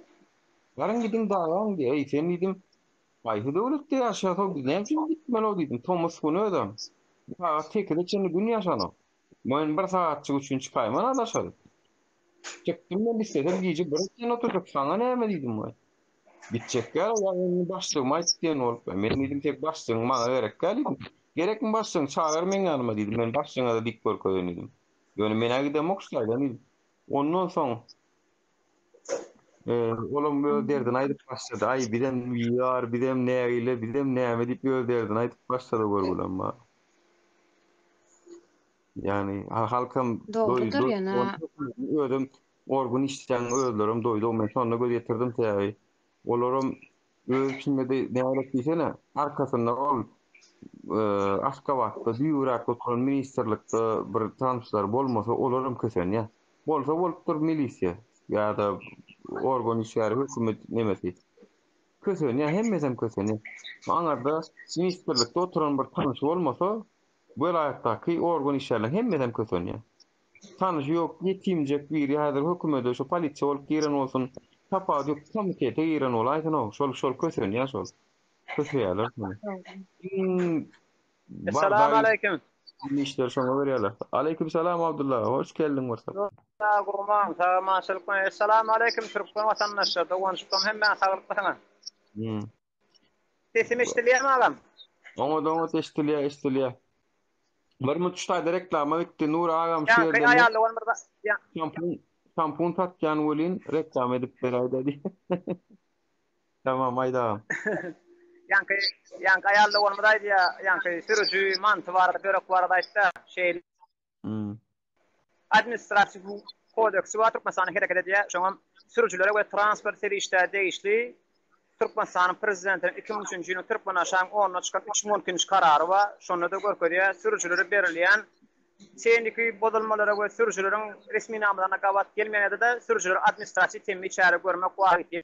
Oňa göre ýa içindäki mantyk 20 ýerden sürüjä degişi sürüjülük şahatnamasy ýerýär we Bizim cemaada var, içkilik var da içeri hoş kalamatı bağımı yok. O görkezýär Buran transport işlemekinde yankı alakor partlayıcı, kovuklu yankı, yara, bomba bağ görbeler. Başka da hatta yankı mant için hiç ili, dörev için hiç ili polisiyanın yol ve dövçülük kulluğu sürücülere ve transport işler değişti. Hiç ili administratif temmi içeri görmene hukuk verilmeye. O arada da administratif hukuk kodeksinin Türkmenistan prezidentinin 2003 ýylyň Türkmenaşaň 10-na çykan 3010 kararyna görkezýär şeýledi. Gör yani. Allah şonu düşünüreydim. Vatandaşlar seyredin ina. Sağ ol. Sağ ol Abdullah. Sağ ol minnettar. Men iştaga men önü.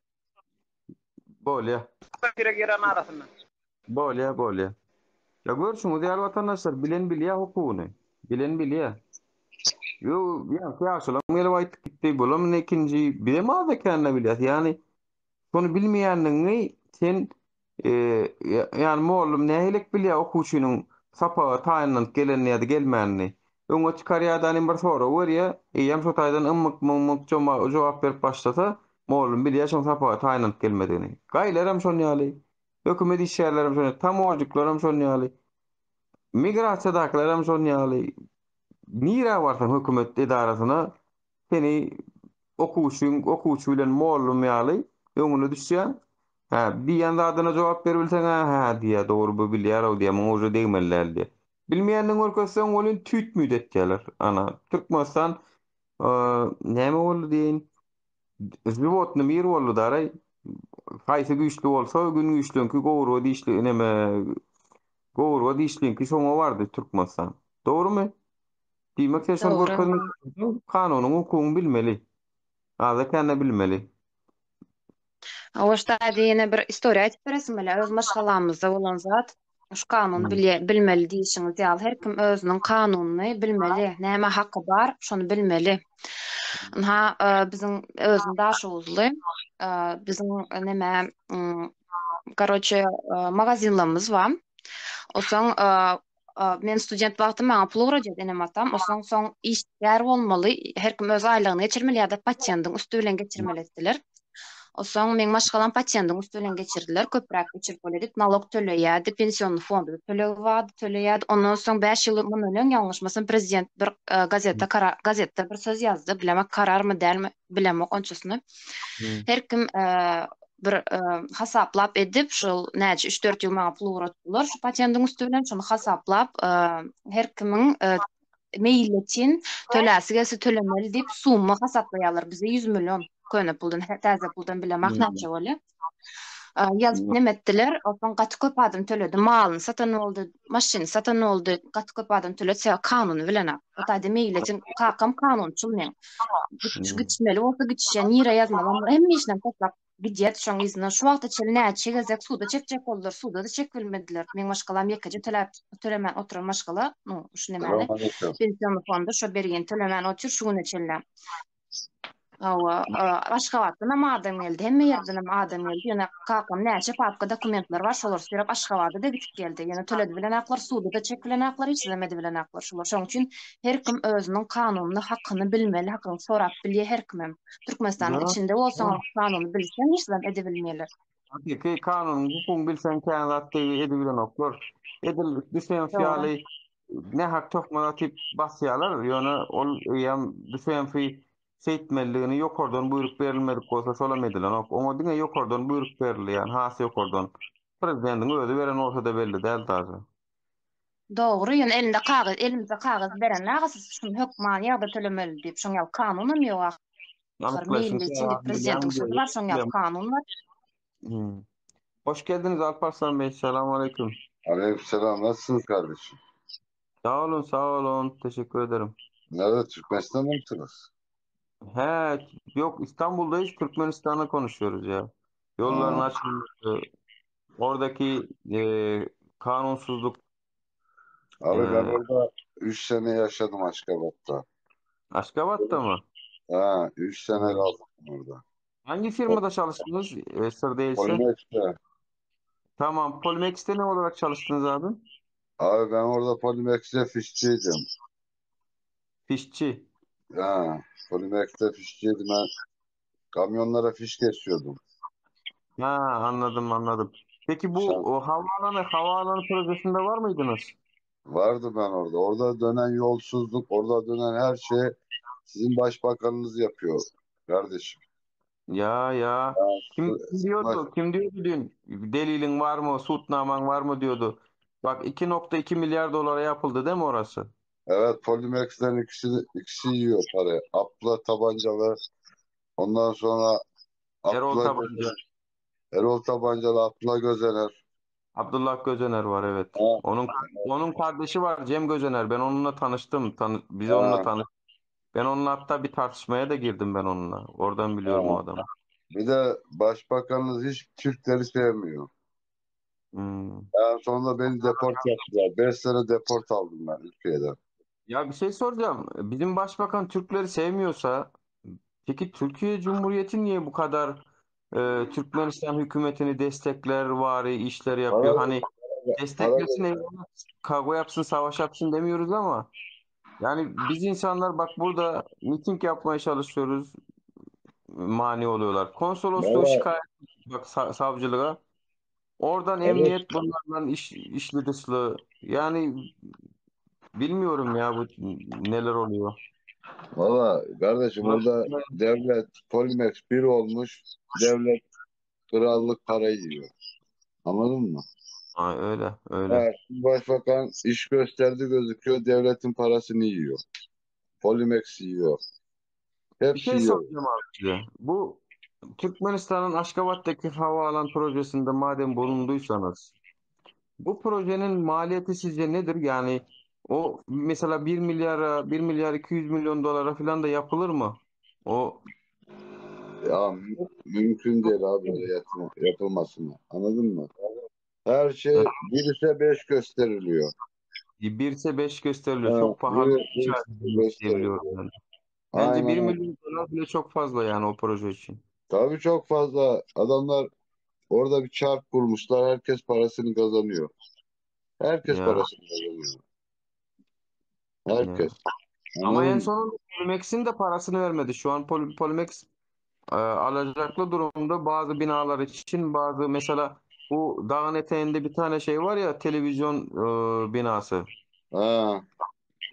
Onun parasını hala alamadı diye biliyorum. Aldı mı ne yaptı bilmiyorum da. Ama orada bir at çiftliği var. O at çiftliği neyle yapılıyor babam? Ha? Ne? Patronların birinin at çiftliği var orada. Ha, at çiftliği. Ha, Ha. at çiftliği. Bizim Türk'ün orada at çiftliği var. Valla. Ya at çiftliği var. At çiftliği Arap atları neyle alınıyor zannediyorsun sen? Ya. Ha? Onlar neyle? Ya. Arap atları neyle alınıyor zannediyorsun? Bir de Çok. Ahmet Çalık ne yaptı Ahmet Çalık? Onu biliyor musun Ahmet Çalık'ın ne yaptığını? Ahmet Çalık'ı biliyorum. Şu an orada hala çalışıyor ama GAP İnşaat var, şey var. Ahmet Çalık'ı oradan şey yaptılar. Sürdüler bir zaman. Sonradan tekrar geldi. Hmm. İnsanlara 200 dolar para veriyor. Aylık. Hı. Kaç manat yapıyordu o? 143 manat mı yapıyordu? Ne? Ha. 100 dolar.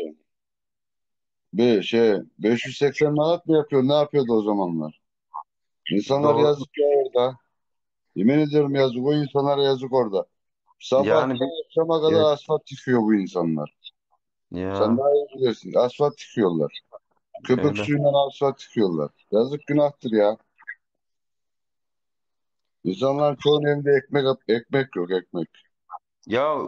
gerçekten böyle bir zenginlik içinde böyle bir fakirlik yaşatmasını nasıl değerlendireceğiz, bu bizim Cumhurbaşkanı'nın Türkmenistan Valla hükümetinin Sayın halkına böyle. Cumhurbaşkanı'na halk çok korkuyor. Halk Sayın Cumhurbaşkanı'ndan çok korkuyor. Öteki Vallahi biz niye korkuyoruz. öyleydi? Öteki çok iyiydi bak. Türkleri severdi. Hiçbir sıkıntı olmazdı. Hmm. Önceki. Herkes Ya severdi. hiç olmazsa halkına düşman değildi ya. Az çok Ya için adam hani elini kolunu sallayarak giriyordu usta. hmm, Ama bu adamı göremiyorsun. Yolları kapatıyor. Gece çıkıyor. Mesela Polimex yer yapıyor. Gece çıkıyor adam. Gece bak geliyor. Niye ya, korkuyor halktan? öyle öyle. Bir de Yazık abi orada Maria, insanları da. Maria gelecekse bir gün öncesinden başlıyor ya yolları kapatmaya. Tabii Bir tabii gün Maria öncesi gelecekse kardeşim. bugün öncesinde. Ben Aşkabat pasaportum vardı. Ben Maria'ya gidemiyordum mesela. Ya evet. Bu Niye? nasıl vize? Bu nasıl vize uygulamasıdır? Siz Türkmenistan'a vize alıyorsunuz ama Aşkabat'a geliyorsunuz. Diyor Aşkabat ki sen Aşkabat'ta kalmak zorundasın. Maria'ya ya gidemezsin. Balkanlar, şimdi sen Lebap'a Türkiye'de yaşıyorsun. Türkiye vize alıyorsun. Türkiye'nin 81 ilini gezebiliyorsun değil mi? evet aynen. Sana polis bir şey diyor mu? Demiyor. Ee, ama orada pasaportun alınıyor elinde. Özgürlüğün alınıyor elinde orada. Pasaport Ya hapisiyle geziyorsun sen. ya öyle. Öyle değil mi Bir de şimdi? takiptesiniz değil mi? Sanki böyle s- ajan gelmiş gibi sürekli yabancı varsa böyle arkası takipte şunda bu. Ya Abi dışarıda bildiğin sigara içemiyorsun ya. Dışarıda ben sigara içtim. 63 dolar ceza ödedim. Dışarıda sigara içtim diye. İmpaş'ın soymuş, önünde. Ha, soymuşlar ha. ha. Dışarıda sigara içemiyorum. Dışarıda İmpaş'ın bariyerlerinden atladın mı polis hemen yakalıyor ştraf. Hemen. Hemen ıstırap. Şey Ha. diyeceğim. Bak burada çepekçiler var mı? Çepekçiler buyurun. Yalakalar Kamandası. Neredesiniz oğlum siz? Duyun bak. Yabancılar bile yani yabancı dediğimiz Türkler bizim kardeşlerimiz de yani bak oraya gidip gelen herkes bizim gibi aynı düşüncede. Çünkü bizim Abi, konuştuklarımız gerçek. ya Bizim konuştuklarımız gerçek. gerçek tabii ben orada yaşadım gördüm o insanlara yazık günah ya. Adam zulümden başka bir şey değil usta orada. Orada yaşayan halka yazık ya. Köylerine Hmm, gidiyorsun kaçak gidiyorsun. aynen Mesela aynen. köy düğüne toyuna gidiyorsun kaçak gidiyorsun. Ondan sonra bizim eski Osmanlı ora. Sizin eski köyünüz bizim eski Osmanlı gibi. Değil Eski mi? çadırlar. Aynen. Ya Ya kaçak gidiyorsun niye? Ben oraya çalışmaya gitmişim. ya. Ben sıkıyor Niye spor kaçak gideceksin ki yani düğüne gitme diye mi vizede uygulama mı var? Ya bizim var ya bizim şöyle bizi yönetenler var ya Türkmenistan'daki bizi yönetenler şu an bizim zaten isyanımız ona. Bizim adımıza her şey karar almışlar. Yani bizim ya bırak artık daha önce işte turistlerin ne yapıp ne yapmaması gerektiğini öğretirken şimdi artık bize öğretmeye başladılar. Kardeşim sen şunu yapamazsın, şunu yaparsın. Yok sakal bırakırsın, yok bırakamazsın. Yok şöyle saçın rengi olur da olmaz da. Yok arabanın rengi şöyle olur da olmaz. Sana ne Abi kardeşim benim hayatımda? polis arabasını yıkamaz diye ben Polimex'te çalışırken mesela bana araç verdiler şoförlü. Hı. Polis adamın arabası toz diye ceza kesti. Böyle bir yönetim yok ya. Bak toz Böyle var diye ceza kesti. ya Bir de sizin polisleriniz yani okul diye bir şey yok. Gidiyor devlete para veriyor, polis olacağım diyor, polis oluyor. öyle okul diye bir şey yok. Ya, Aynen direkt okul para diye bir şey veriyorsun. yok yani, öyle bir şey yok. Polis akademisi diye bir şey Ha, yok. aynen gidiyor devlete diyor ben krallığa para ödüyorum ben polis olacağım diye polis oluyor orada. Böyle bir dünya var mı? Yani Ondan aynen. sonra orada yürüyen Türkleri dolar görüyorlar.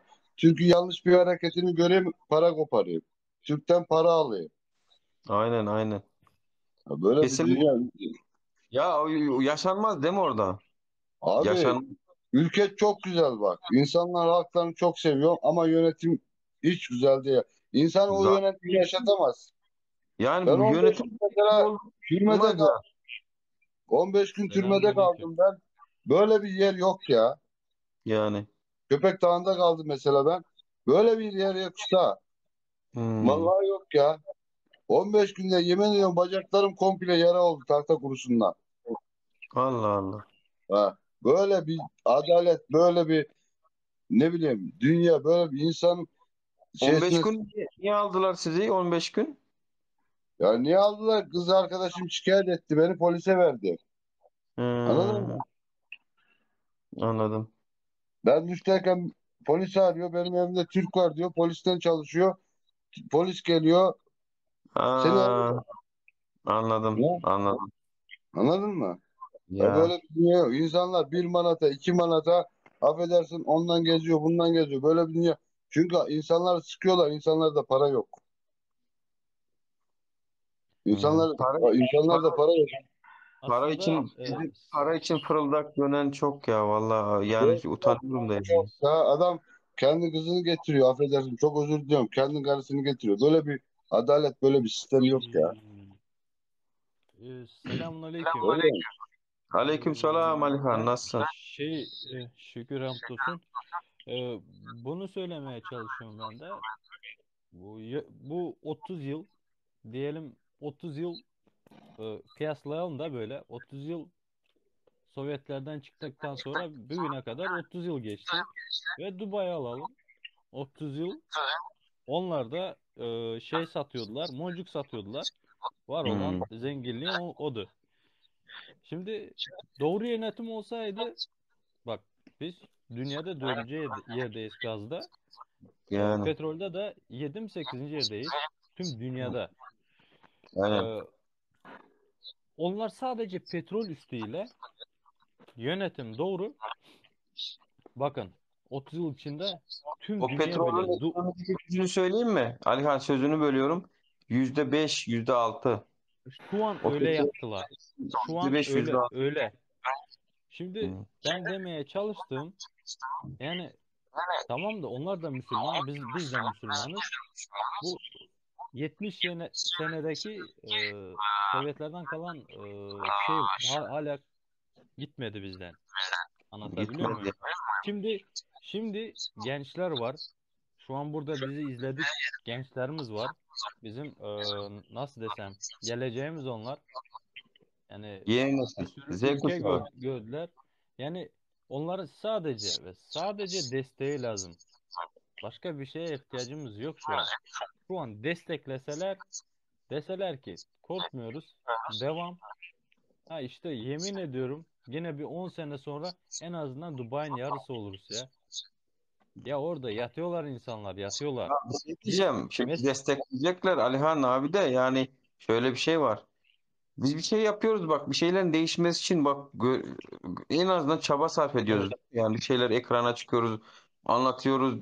Bak tartışıyoruz. Artısı olur, eksisi olur. Yanlış olabilir, doğru olabilir. Bir şeyler yapmaya çalışıyoruz.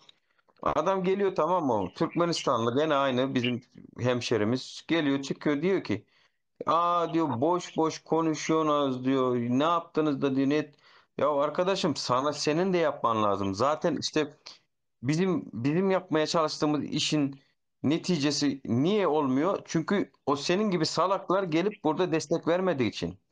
İşte boş boş konuşuyorsunuz diye destek vermediğiniz için zaten öne gidemiyoruz şu an. Keşke Rağmen hep beraber gelseler, Türkmenistan'ı değiştirsek. Valla şurada var ya, şurada bir tane yani vatandaş kalmaz. Gider Türkmenistan'da çalışır, kendi memleketinde, kendi ailesinin yanında. Bu yaşam mı bu ya? Allah aşkına, yarısı Türkmenistan'da, yarısı burada. Karısı orada, kocası burada. Bu mu hayat, anasını satayım ya? Bu mu? yok. Hayat Karan değil ki.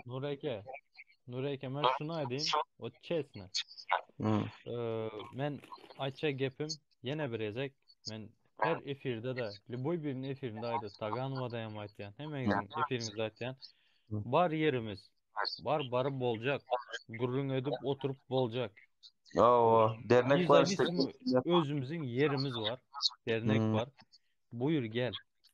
Lüboy derdine derman. O primer apozisyonerleri alamız.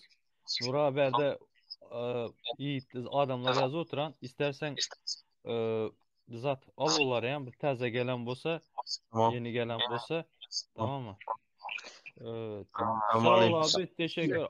Alparslan abi, Allah razı olsun senden. Teşekkür ederim abi desteğin için. Sağ ol. Eyvallah abi. Alparslan Bey, bu arada bizim derneğimiz var Kadıköy'de. Bilmiyorum siz nereden bağlanıyorsunuz ama.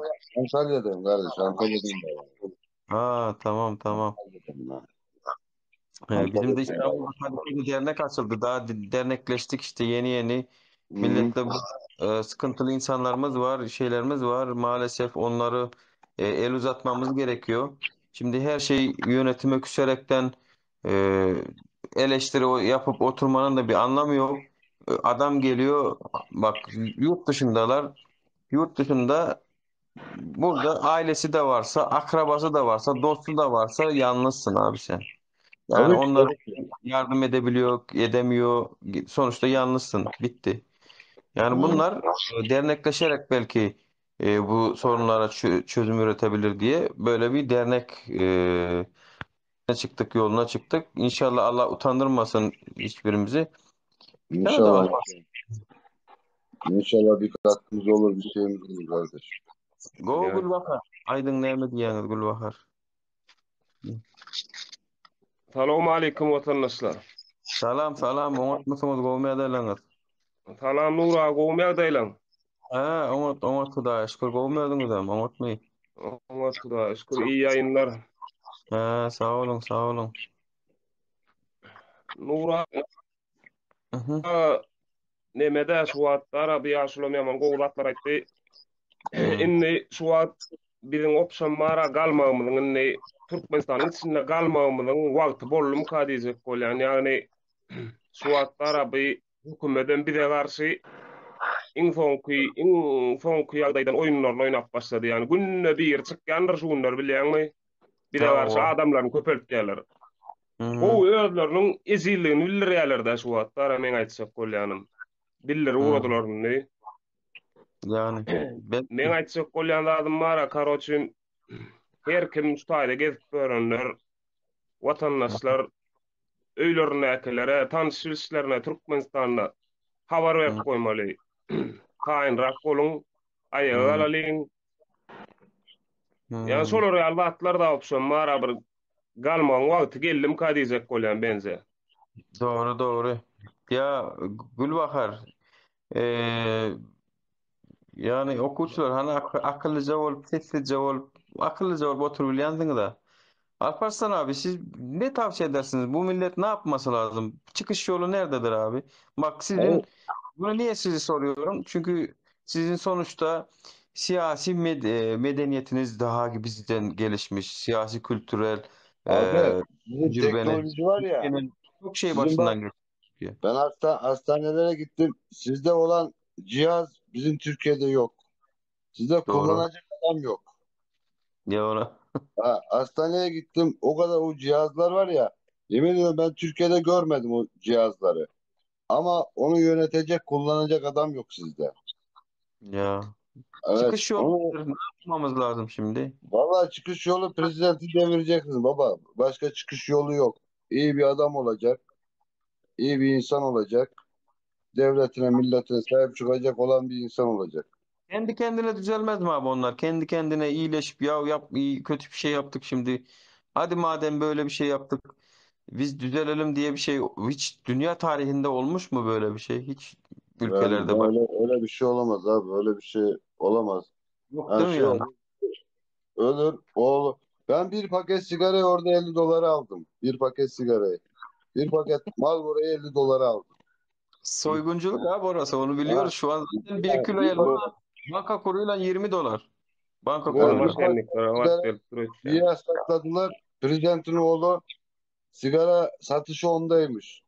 Bir yasakladılar. Yemin ediyorum kaçak bir paket sigarayı 50 dolara aldım o zaman. Ya. İşte o ülke çok zengin. Sen benden de iyi bilirsin, para var. Ama sana bana yedirmiyor. Yedirmiyor. İşte bak şu an açlık içinde yaşatıyorsa o bence mahsus yapılıyor yoksa parasızlıktan değil o bence.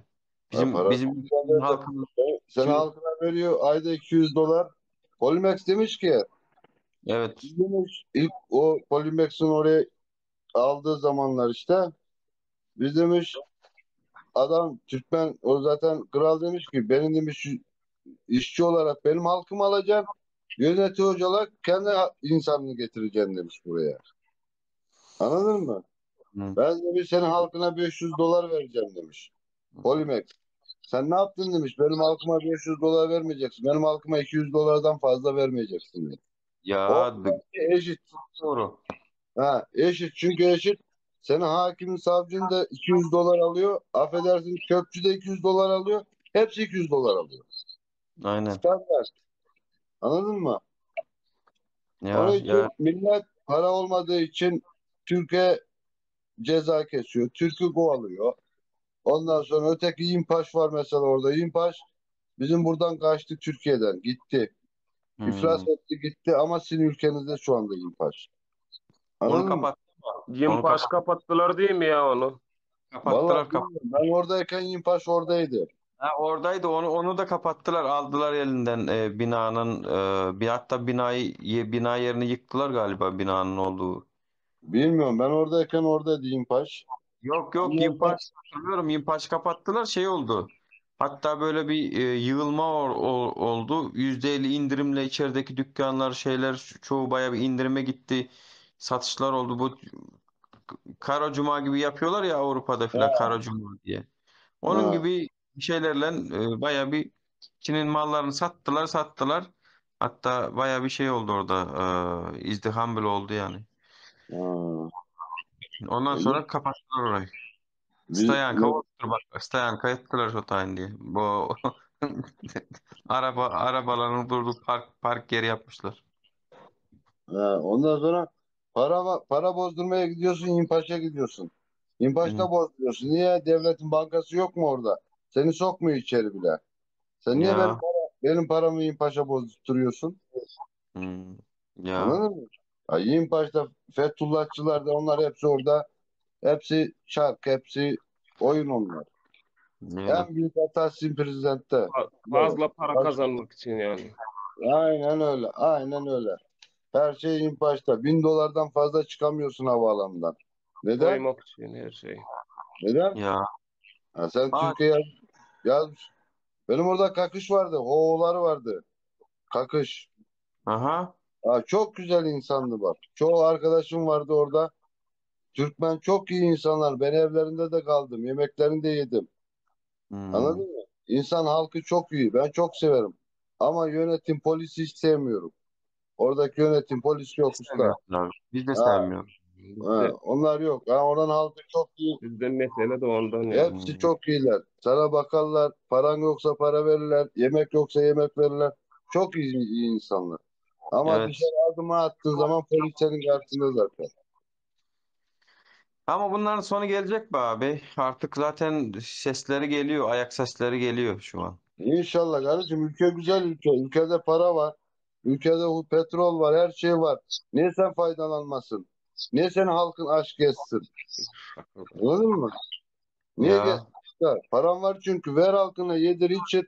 Ver halkına. Halkın içine niye çıkamıyorsun? Niye bir halkın içine çıkamıyorsun sen? Gece geziyorsun. Niye çıkamıyorsun? Senin Ya. korumaların Rus hepsi. Bir tane Türkmen koruma yok orada. Hepsi Rus. Doğrudur. Ya Niye? işte Niye? bir de şey yapıyorlar. O haliyle de bizi eleştirenler de var. Siz diyor bizim ülkeyi diyor kötülüyorsunuz diyor. Senin ülken Kötülüyor. niye kötü? Senin ülkende ben 3 sene kaldım orada her şeyi gördüm usta. Ben senin ülken niye kötülüyorum? Ben iyi görseydim şimdi burada derdim ki sen niye böyle konuşuyorsun? Ülken çok güzel, her şey çok güzel derdim sana. Ya. Anladın mı? Yani 3 sene yaşadım orada gördüm her rezaleti her şey. Her pisliği gördüm ben orada. Ya. Ya yani. Arkadaşlar ben bir şey anlamıyorum ya. Ben moderatörlerin hepsini kaldırıyorum arkadaşlar. Bu engellemediğiniz hesap kalmamış arkadaşlar. Moderatörlerin hepsini kaldırıyorum. Kimse kusura bakmasın. Ya nedir bu arkadaşlar ya? Kendi kafalarına göre bir şey yapmasınlar sonra yanlış anlarlar Nur abi. Yok şu an var ya bak, engellenmiş hesaplara bir bakayım dedim. Şeyden, yönetici ayarlarından. Valla en az 30 kişi var orada. Ya Ha, arkadaş, sonra öbür kanala gidip yani bizi engellet diyor yanlış anlayıp böyle kafalar karışıyor insanlar. Böyle yapmasınlar. dost musunuz, düşman mısınız arkadaşlar? Ne yapmaya çalışıyorsunuz? Geldi mi gelsin abi ya. Dinliyorsa dinlesin. Bak daha şeyler kaldır kaldır bitiremiyorum da yani. Ya iki kelime diyor, tamam mı? İki kelime bizi eleştiriyor, hemen sessiz alıyorsunuz. Yapmayın öyle ya arkadaşlar. Yapmayın. Gelip şey yapıyorlarsa e, elbette bazıları dikkat çekmek istiyor. Şimdi onlar da biliyor. Hatta şu şartlık şekifi bile engelden kaldıracağım ki bir gelsinler bakalım ya. Kim geliyorsa. Yani bu iş böyle olmaz. Ben daha sonuna gelemedim listenin bak. Bak bu bizi hala eleştirenler var. Bunlara ne demeli Alparslan Bey? Vallahi onlar ne diyecek? Onlar o yaşamaya devam etsinler. Onlar böyle yaptıkça onun çoluğu çocuğu her şeysi aynı şekilde sürülmeye devam olur. Onda Yani illa çoluk çocuğu vardır orada. Yani anası babası vardır orada. yani Eleştiren anaları babalarını düşünsün. Kardeşlerini düşünsün. Onlar oradaki insanları düşünsün yani. Eleştirmeyle olmuyor. yani Onları düşünsünler. Biz bence burada de bir şey söylemiyoruz. Ben orada yaşadığım olayları anlatıyorum. Ben öyle. burada ne devlete ne halkına kötü bir şey söylemiyorum. Ben orada 3 sene yaşadım. 3 sene yaşadım rezilliği anlatıyorum burada. Aynen. Ha. Ben 15 gün şeyde kaldım. Köpek Dağı'nda kaldım. Hı hı. Hatta türmede kaldım. Böyle bir rezallık olmaz. Benim bacaklarım komple tahta kurusundan yara oldu. İnsanlara Ya yemek vermiyorlar. İnsanlar aç kalıyor orada. Aç. İnsanlara yemek ver. Polimex bana yemek gönderiyordu. Bir tencere yemek gönderiyor bana. Bana gelinceye kadar bir kaşık kalıyor. Bir kaşık. Bana hadi ya. ulaşıncaya kadar o yemek bir kaşık kalıyor. Anlıyor musun? Ya. Ha? Herkes aç orada. Yani açlar yani. Herkes payını alıyor usta. Herkes payını alıyor. Evet. Yani insanlar payını alsa oluyor da abi fazlasını alıyorlar fazlasını. Yani doymuyor. Abi aç Yani insanlar. karın doyuyor, göz doymuyor. Aynen aç. Gözler doymuyor. Ya çoğu erkeklerin çoğu hep zaten içki manyağı olmuş. İçki.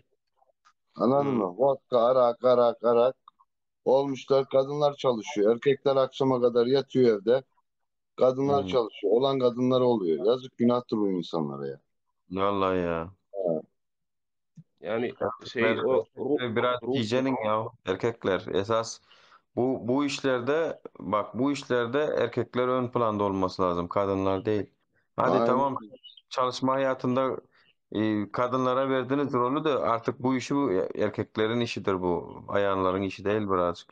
Yani ayarlarımızın ama işi de onlar da destekleyecek bizi de, yani esas erkeklere çok büyük rol düşüyor şu sayede. Aynen Çünkü öyle. Türkmenistan hükümeti de biliyor artık şu erkekler ayağının üstünde durup başlasa ne olacağını olurum biliyor. Çünkü Neden Allah 15 günde gayret kaldım? Biliyor musun cezaevinden? Kız nasıl? arkadaşım polis neden cezaevinde kalmışsın 15 gün diyor ya. Hı hı. Benim kız arkadaşım benim parayla sattı polise. Ondan kaldım. Ya ha, Ha. siz güvendiniz, o da sattı. Ha, o da beni sattı. Bizi de onların bizim şu onların an şey o. bizi de satıyorlar şu an o affedersiniz ama o orospular şu an burada da var, İstanbul'da da var o. Bizi satıyorlar şu an, halkı satıyorlar bak, halkı. Yani bizim karşımıza çıkıp yayınlar yapıyorlar. Utanmadan para için namusunu, şerefini satmışlar. Ekrana çıkıp yok işte benim ismim Nur Muhammed Nuri. Bu arada memnun oldum Alparslan Bey. Diyor ki Memnun bunlar diyor yalancı diyor, inanmayın bunlara diyor. Şöyle diyor, böyle diyor. Ya arkadaş biz birbirlerine bir şeyler inandırmaya da çıkmadık kardeşim.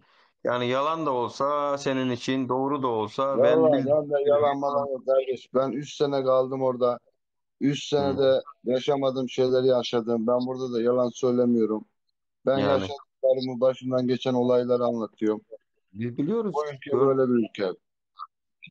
Bu Gördük ülkede böyle yasaklar var. Yani iş adamları böyle yaşatıyorlar abi. Yani hapis gibi. Yani iş otel iş böyle. Aynen Yani öyle, aynen öyle. böyle benim de tanıdıklarım vardı böyle. Çok yani zor yani. Ya orada Sizin zamanlar iyi zamanlar. Şu an daha da kötü oldu. Şu an daha da beter orası. Yok, deport edildikten sonra daha da gitmedim. 5 yıl deport edildim. Ülkeden daha bir daha da gitmedim. Kaç senesinde geldiniz siz Türkiye Türkmenistan'a? Kaç senesinde orada oldunuz? 2017'de mi?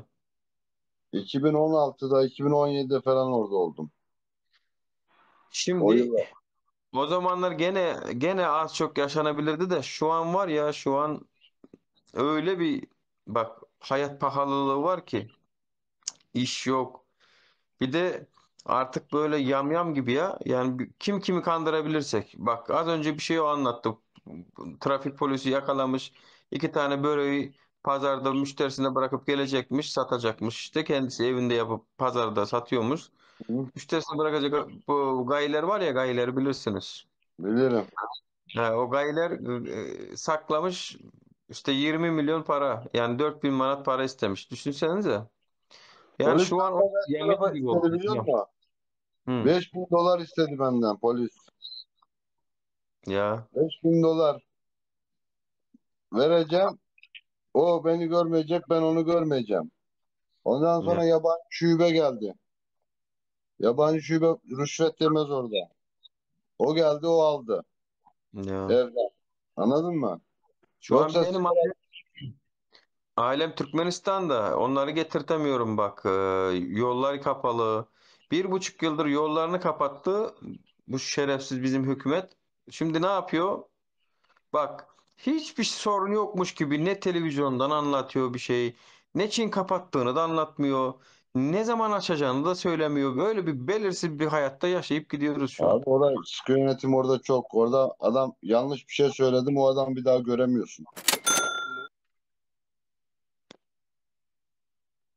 Ya Alparslan Bey, böyle işte bizimkiler. Öyle. Evet. Yani bizim şu an halk ne yapacağını şaşırmış durumda. Ama bir kibrit şeyini bekliyor gibi, sanki öyle bir izlenim var. Yani biraz Bak yazmış oraya, şey yazmış oraya, ben kimsenin karının kızına gitmedim. Ben gerçekten seviyordum, evlenecektim. Ben sana da cevap vereyim. Ben oraya seks için, şey için gitmedim. Oraya yazmış biri. Selamun aleyküm. İyi yazmış. Selamun aleyküm doğanlar. Aleyküm selam dostum. Ne derler? Mahmut. Nura, men doğanın 26 yaşında. Koronavirüs oldu. Türkmenistan'da şu an daş oldu. Hastaxana var ya, şehirle etraf bizi ayrı da, şehre var ya, etrafa koy veriyor. Etrafa var ya, şehre koy veriyor. İkisi alan yok, bizim işimiz yok diye. Biz kaçan da yatan son, ondan son alyas biz diye. Neyle zat bu? Haysi yurtta yaşayız biz.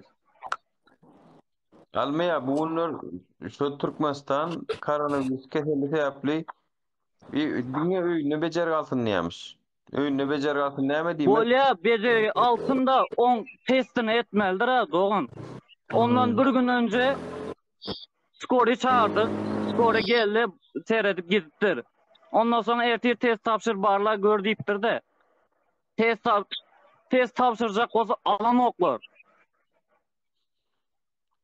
Etrafı varsan şehre varsan etrafı nem verdi adamlar ölümlü mü? Türkmenistan'a koronavirüs yok diyenler var ha, henidem yok diye oturan. Şol diyen adamlara men dakaz atıltısı bilem edip verecek şunu. Liboy vereme men karşıma çıksın men dakaz atıltısı bilem edip verecek şunu. Doğru. Doğan şuradan bir doktora hayiş edip 1,5 milyon pul verip zordan test tapşırtırdık o. Ulan yanlış. Selamun aleyküm Nura. Kovma vatandaşlarım atma. Selam kovma unutmayız koneli. Adamat Farhat ben Nura. Ha kovum Farhat neli o. Benim yaşlarım. Tamam. Ya dostum geçmiş olsun sana da zıvı zıvı. Ya Nura ya Alparslan bilen alsaydın Türk bilen biraz gurrun edecektim. Ya. Ay sağ ol. Tamam, o buradaydı. Ben sen Esko diye kafamda yazmışım ya, bu Esko Evet, niye? ben Farhat ben prosto bu dine biz tarafta da hazır bu Alparslan yankı Türk abimiz biz tarafta Awa şu hakiki Türkmenistan'ın kıyınçılıklarını ayda otur yöne bulana medeniyetlikler vardı. Ben şoları soracaktım bunu tana oturum ben aeroportta işledi Polimix'te. Bulana medeniyetlikler var. Bulara o köp kızların namusuna deyip köp kızlarla oyun oynadılar. Şonu ayıp verecektim ben. Bu var yanında Mahmut Yollu var yanında Yılan Kömelek diyediler yine biri var. Bular sonunda cip oradan bolup kayıttılar bari. Şonu aytacak olup oturdum ben. Şonu alsaydım dedim. Nura garaş oturanlar bolsa alayda doğun. Yani Türkmenistan'da kim koronavirüs yok diyen bolsa men edil karşısına çıkıp şunu dakazat edip verecek şunu. Lüboy vremi. Ya koronavirüsün vardı gurrun yok o. Dünyanın üstünde oyun oynanıp dura ol. Ödem şol. Yok bolya da var kaynadan son köpölüş ol Hasan Meter. 2,5 saatte aptekte oçurt gele. 2,5 saat son. Hakiki aptekler yaman adam kendidiler yanarda. Ne yaşayış 2,5 saat aptekte oçurt bolyamay.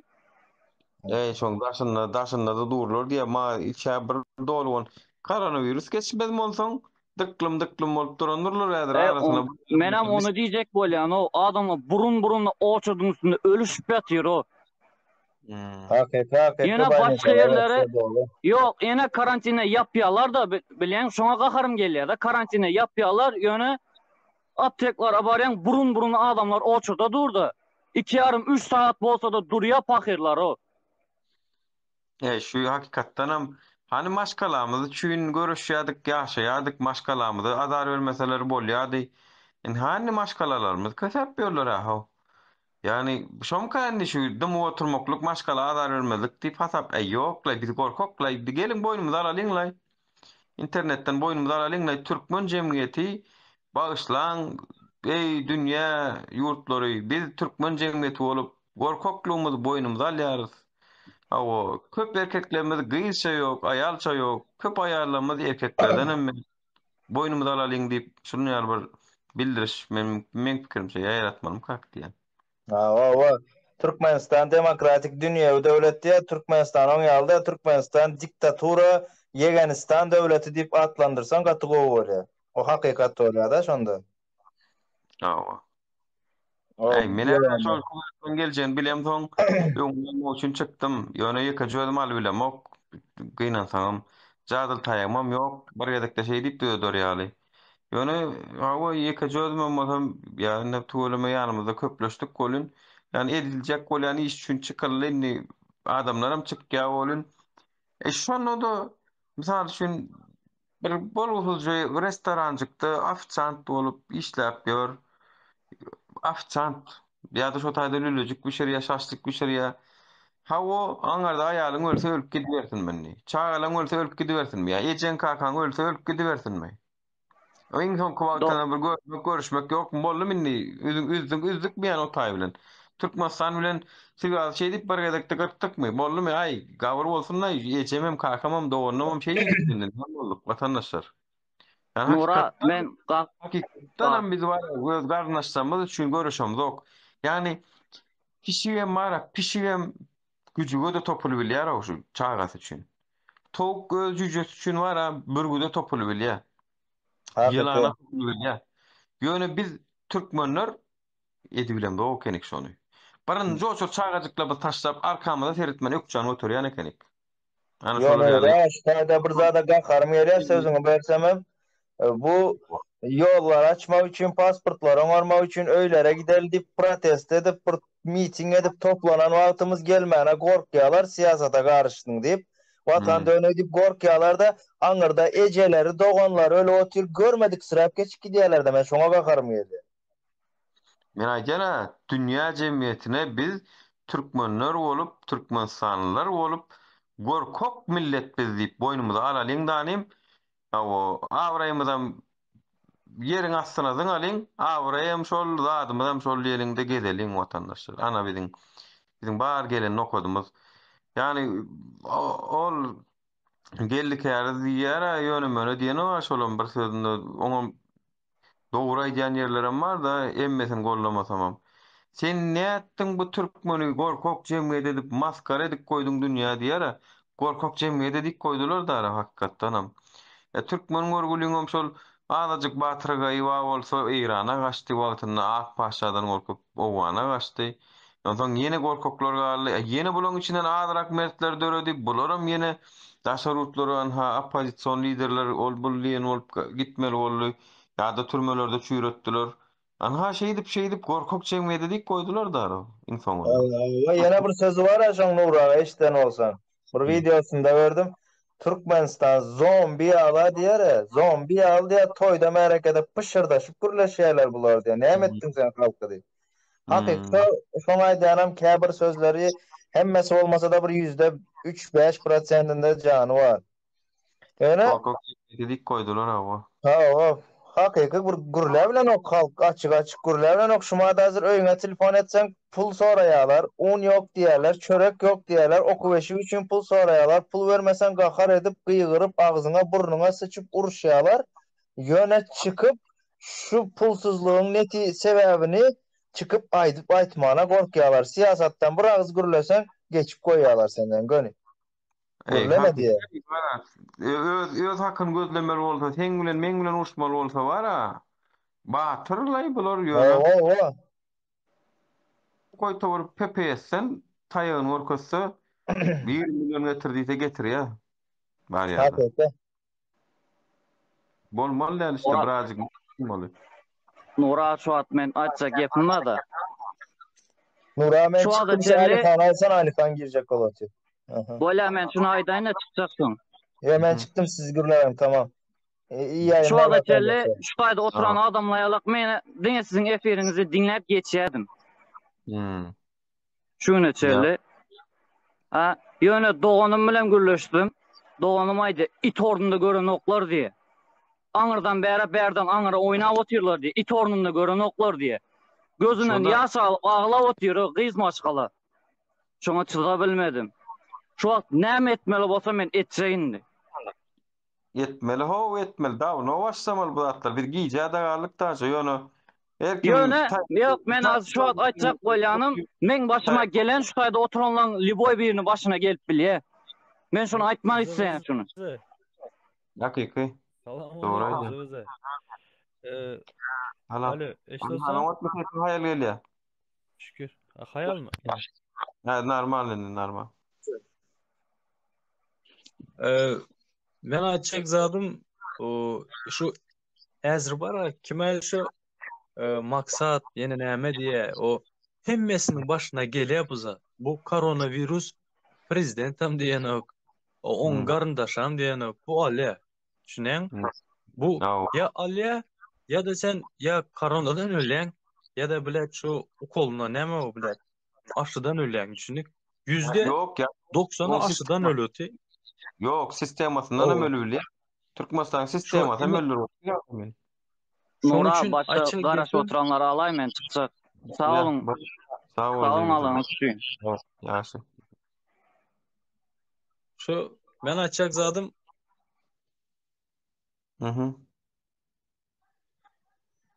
Aýdyr. Para süýe daýady bara. Sen geçip süýe daýady. O kimin derdi olsa aýtýasa yüzünü açmak gerek ya. Gel efire. Sonra o cevap alır. Bolanok mu? Ova. Görüşecek mi? Gel Kadıköy. Воскресенье böyle. Любой вакыт gel. Orada oturup gürün edeli. Hem onu çekin oturup boldu yetti o. Şu tayda var ya başta bir 300 bin adam diyelenmesine yok şoňa türme şoň ýaly. Basıp bilen okla yok oň ýaly çorny spisigy var ha. Çorny spisigyna sığamyz o biz o. Nura. Akıl bar, mantık var. Глупости. Seret, men şuna mı aýdyp geçeýin de Nura. Seret. Eğer de zulüm bolmasa Salam aleyküm. Salam. Oğlum wagty aptana ben bir jaň atypdym sana ýadyňa düşýär. Bir munçuk aýdyp bolsun dostum. Aýda. Seret, zulüm zulüm yok diyes, maksat öz ağzı bilen. O aytdı. Soň kimeli şu yani şatlık hemmesi öz ağzı bilen aytdı. Sizi baran soň o şapkaňyzy o basýarlar. Kimin türmesinden gorkýar ki? Значит, näme? Men öz pikirimi aýtsam, yok, вообще aytýan diňle, men öz pikirimi aýtsam, значит men winowat bolýanda, значит men gürlemeli. Значит men men şu bir video gördüm. Bir ayal kişi taçkada bir giden ment bilen uruşýardy. Значит näme? Значит вообще свобоda galmady o. Bir şey yok. 9'dan son komendantski ças mı? Näme üçin çıkıp bilemok. Barsak yine şu zat bilen garşylaşýas. Hemmemiz garşylaşýas. Любой birimiz. Şuday eşide oturanam maksadam. Şoňa aça gepim owanda. Yo, Beglaşay gelsin. Hemmesi gelsin. Alihan şeýle bir zat da birinkiler maňa degmeýän ýylan müňgel ýaşasyn. Bak barynjy nemesi oleşekde hüküm yok, ölse havarım yok. Her kim şunu ýalak kesip börşüwat. Yani şo taýak özlerine gelýär ýöne. Ökman gelýär. Sustukça sıra sana da gelir yani. Sustukça susma diýär, sustukça sıra sana da gelir diye. İşte bunlar susuyorlar işte bizimkiler. Zaten 5 milyon halkımız var. Düşünäňmi? Şonuň bary miňi şöyle ölüp tutarsa, 1000, 2000, 3000'i ova Türkmenistan'da zaten her velayette 100 adam ölüyordu günde. Almıydı biledi. O patsan aytta Kızıl Kitaba. Huday var Kızıl Kitaba girer el boldu o. Bu gidişimize birbirimize el vermesek eneňem galanok, iniňem galanok, ağaňam galanok, karındaş komşu kalasan berde ýyglysan şo bar bolan zat şo. Elele yobana ura. Alihan seret şeýle bir zat bar. Towuk öz jüjesini üstüne şo yumurtkasyny ýa-da iýmäne gelen ýylandan goranna konstitusiýanam diňlänok, şol kanunam diňlänok başga adam. Yani bizim konstitusiýany, kanuny diňlemeli ýöne konstitusiýa, kanun diýilen zat adamlara hyzmat etmeli. O bir konstitusiýa hyzmat etmeli.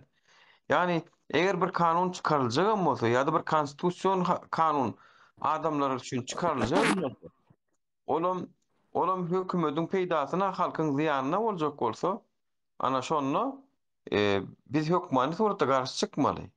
O ne üçüncü ekranam çıktlay buradan düşer ýaly bolmady.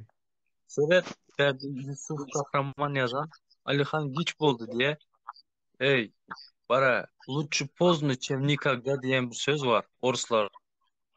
Türkmende de ova giç bolsun. Helem giç del aslında da giç bolsun. Hemme kartı elimizde seyredinler. Allah Taala bir ezek o toz tupan verdi. Bir sekund toz tupan verdi. Bir giden adamlar caysız kaldı. Krişalar koptu. O birinci pürdüvüzdeni. İkinci pürdüvüzdeni beroti. Yine hazır bilet bütün Türkmen halkı, Türkmen içerideki halkı görüşüyordu vara. Onda da biz yardım ediyoruz. Pul veriyoruz berden. Götümüz yırtıp işler. Onlar da anında gününü görüyorlar. Bu ikinci bir, üçüncü var ya, üçüncü de yok bulamız. Böyle buduk biliyorsunuz. Müslüman adam bolsan düşünesen.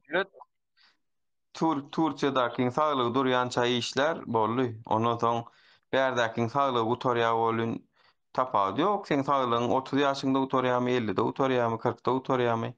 Saglygyň utorýança işlersiň bolly. Ondan soň ana kilýosa kirip jaýlanarsyň. Aňardaky maçkalar ýene kösönç, ýene şo kösönç. Aýlanyň ýene başa geldiň, ýene kösönmäne başladyň. Ondan luş ýurduda ötmelerim normal ýaşamaly. Yani adam bilmeli işte bu arkasında yurt duru halk bilmeli şonu. Bizim haytimiz şonu duyduk şu wada çen hijimden duymadık. Arkamızda yurt duray, hökümet duray diýen ýerimiz var. Ondan näme o haramladalar, otýurlar. Pasportuny uzatyp bermejek bolsa, kösenen ýerinde sana konsulluklaryň üstü bilen produkty ol paýlamajak bolsa, ýa-da iýdemejek bolsa, onu näme üçin dursun sen? Näme üçin dursun? Nirde haramlanyň başdan otýurlar. Nirde watansöwer adamlaram ýurdun daşynda, onunla bununla husus firmalarda işläp berler. tüýt gerekli işläýmeli adamlar ýurdun daşynda, sistemaň daşynda geçip. Ana şolary içine çekip, içindäki o haramladalary 5 manat üçin newsini öňe sürýän adamlar aýyrmalylanym. Nirde watansewer, patriot adamlary ýurt sistemasyna sokmalylanym. Şolar ýurdu dolandyrmaly. Nuri. Şolar. Şu an pasport yoldan Näme? Pasport yoldan aklam şu an konsul. Bir ýyl uzatýarlar. Olam biziň şu gowhumyz sebäpli. Biziň edýän gowhumyz sebäpli şol. 15 aýdam. Aýny olmaýan şaýmy ýok şu 2 ýylyň aýagyna çenli däre. Aslında 2 ýylyň aýagyna çenli berenem gerek gelmaňa berjek bolsa 5 ýyllyk bersin. Näme minne o pasport akdyp iýýänmi? Ýok. Men maňa biri geley Türkiýede sen ýene 5 ýyl ýaşa diýse men ýaşajakmyn men? Ýok. Kardeşim ol men elimdäki ygtyýarymdaky zat. Sen maňa 5 ýyllyk pasporty ber. Men istesem şu taýda ýaşaryn, istesem ýurduma dönerin. Ol men işim. Olar näme üçin gamana krantdan kesip kalbata kesip berýän ýalag edip, paýok berýän ýalag edip berýär ki pasporty. Berjekmi kardeşim adam akıllı ber 5 ýyllykda gitsin na. Terga ver 6 aýdan 1 ýyldan ýönüp konsullugyň oňuna adam işe oturmady. Şu meni bar kelleleriniň işleşleri. Nuri bir daha sorajak senden. Hı. Şu Dursultan Tağanov var, sen var, başgalar var, Azakowlar var. Diýär da biz halkyň adyndan çykyş edýäs. Men halkda, men sizden sora bilýänmi? Şu näme hareket etdiňiz, näme mysal, näme etdiňiz? Şu netijeleriniz näme? Mysal üçin men sora bilýänmi sizden şonu? Men halkda şu an. Sen halk bolsaň wara men seret. Men halkyň adyndan çykyş etýän, halkyň adyndan näme diýen biri halkyň adyndan seret ýalňyş bir zat görülse on bize halk duýduruş berýär. Dogry etsegem gaptalmadan gelip golt berýär. Dogrymy? Dogry.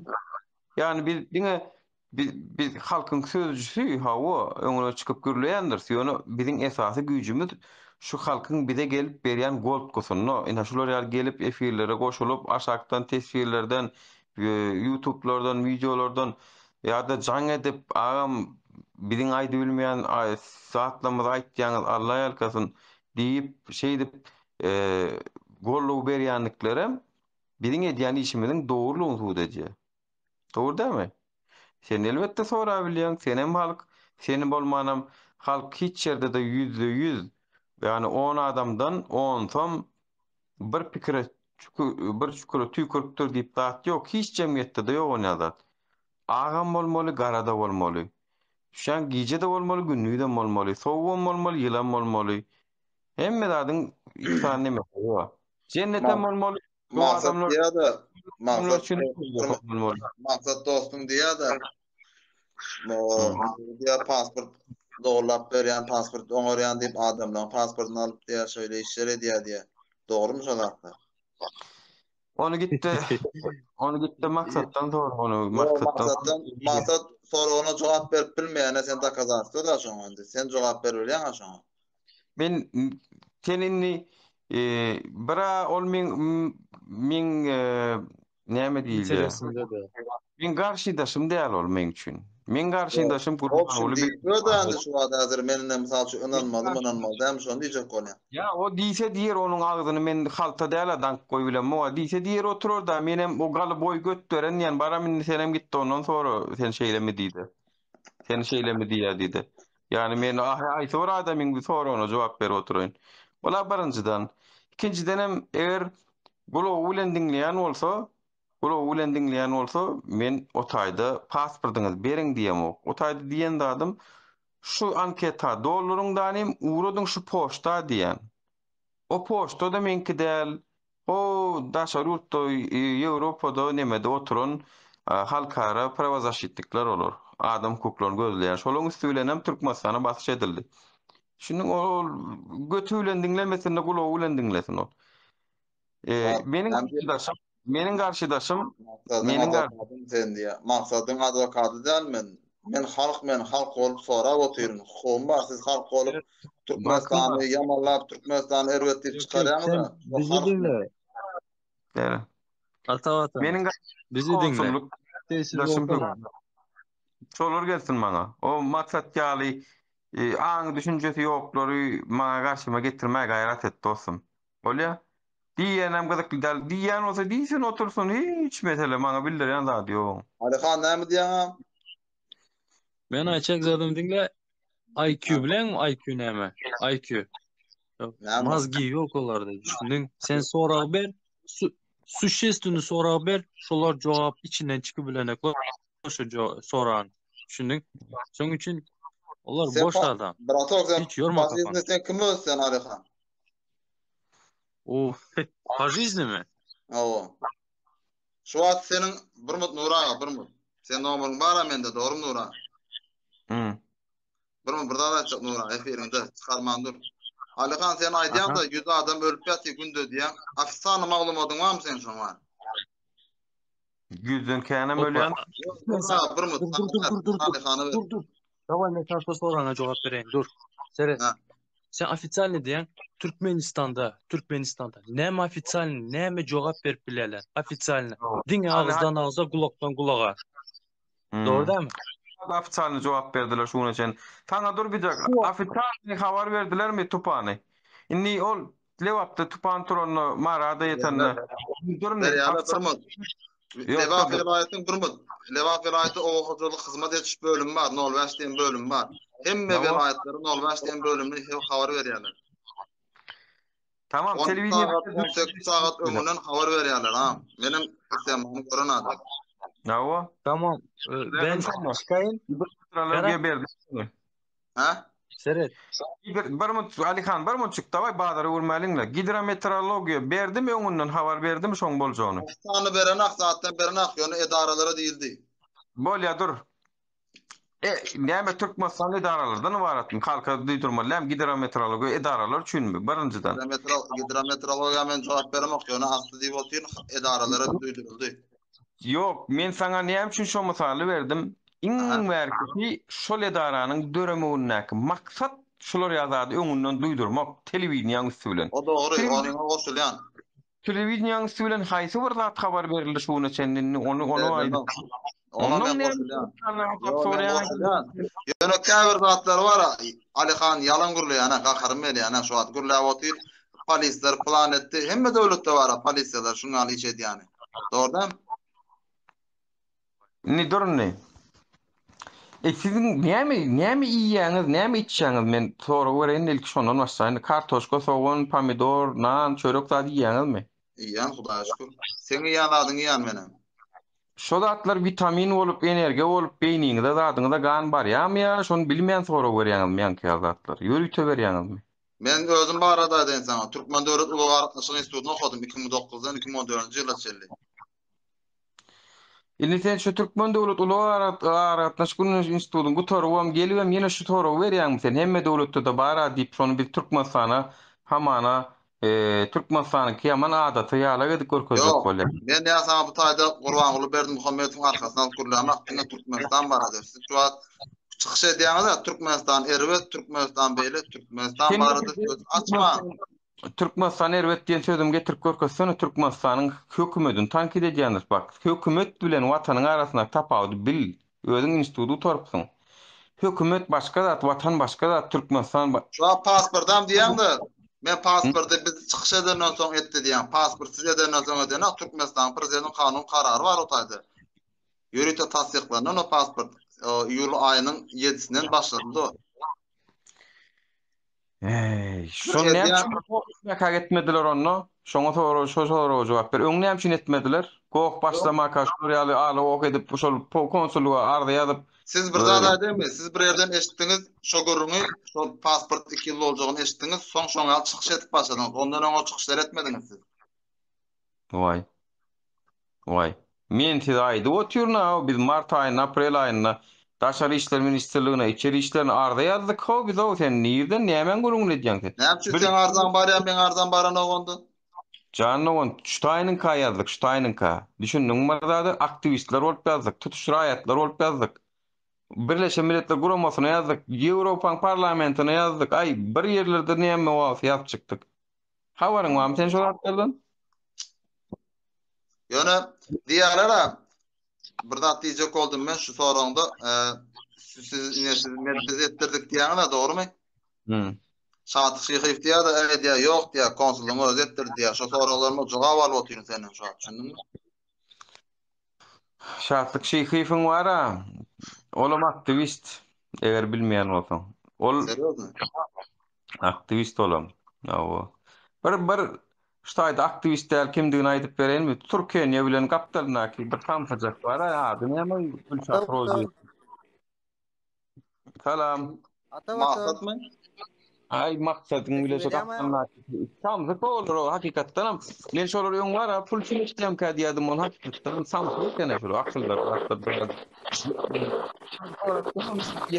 O gepinde jan var.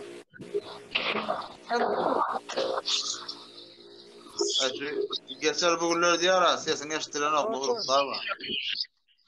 Geçer bugünler sesini gelen o için adam sen. Näme diýär satdy?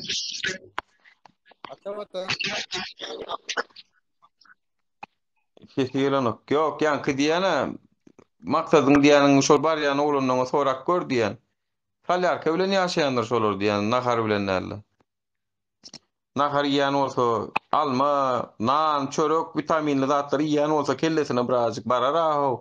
Eger barmaýan bolsa gitsinne birazjyk vitaminli zatlary ýetin, ýumurtga zat ýetin, o kaloriýa, energiýa barsyn kellesine. Birazjyk kellesi işler belki. Men kim alsak boldum, kimi gojak boldum bolmady. Nura beraýin şuňa duwagyny. Salam aleyküm. Ayo, salam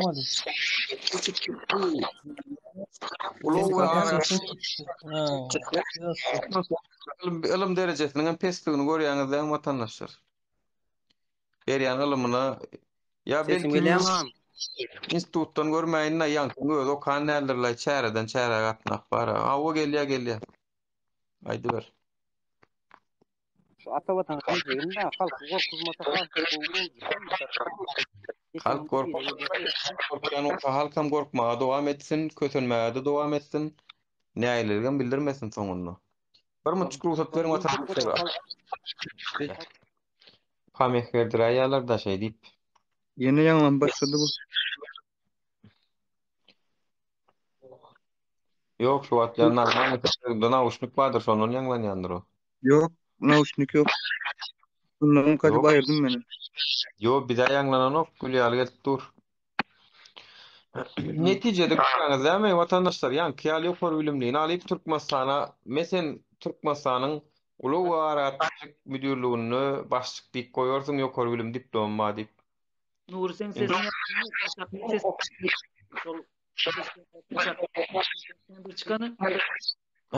ses neme diýär? Şu taýyk neme goýdyk konuşmadan diýär ben.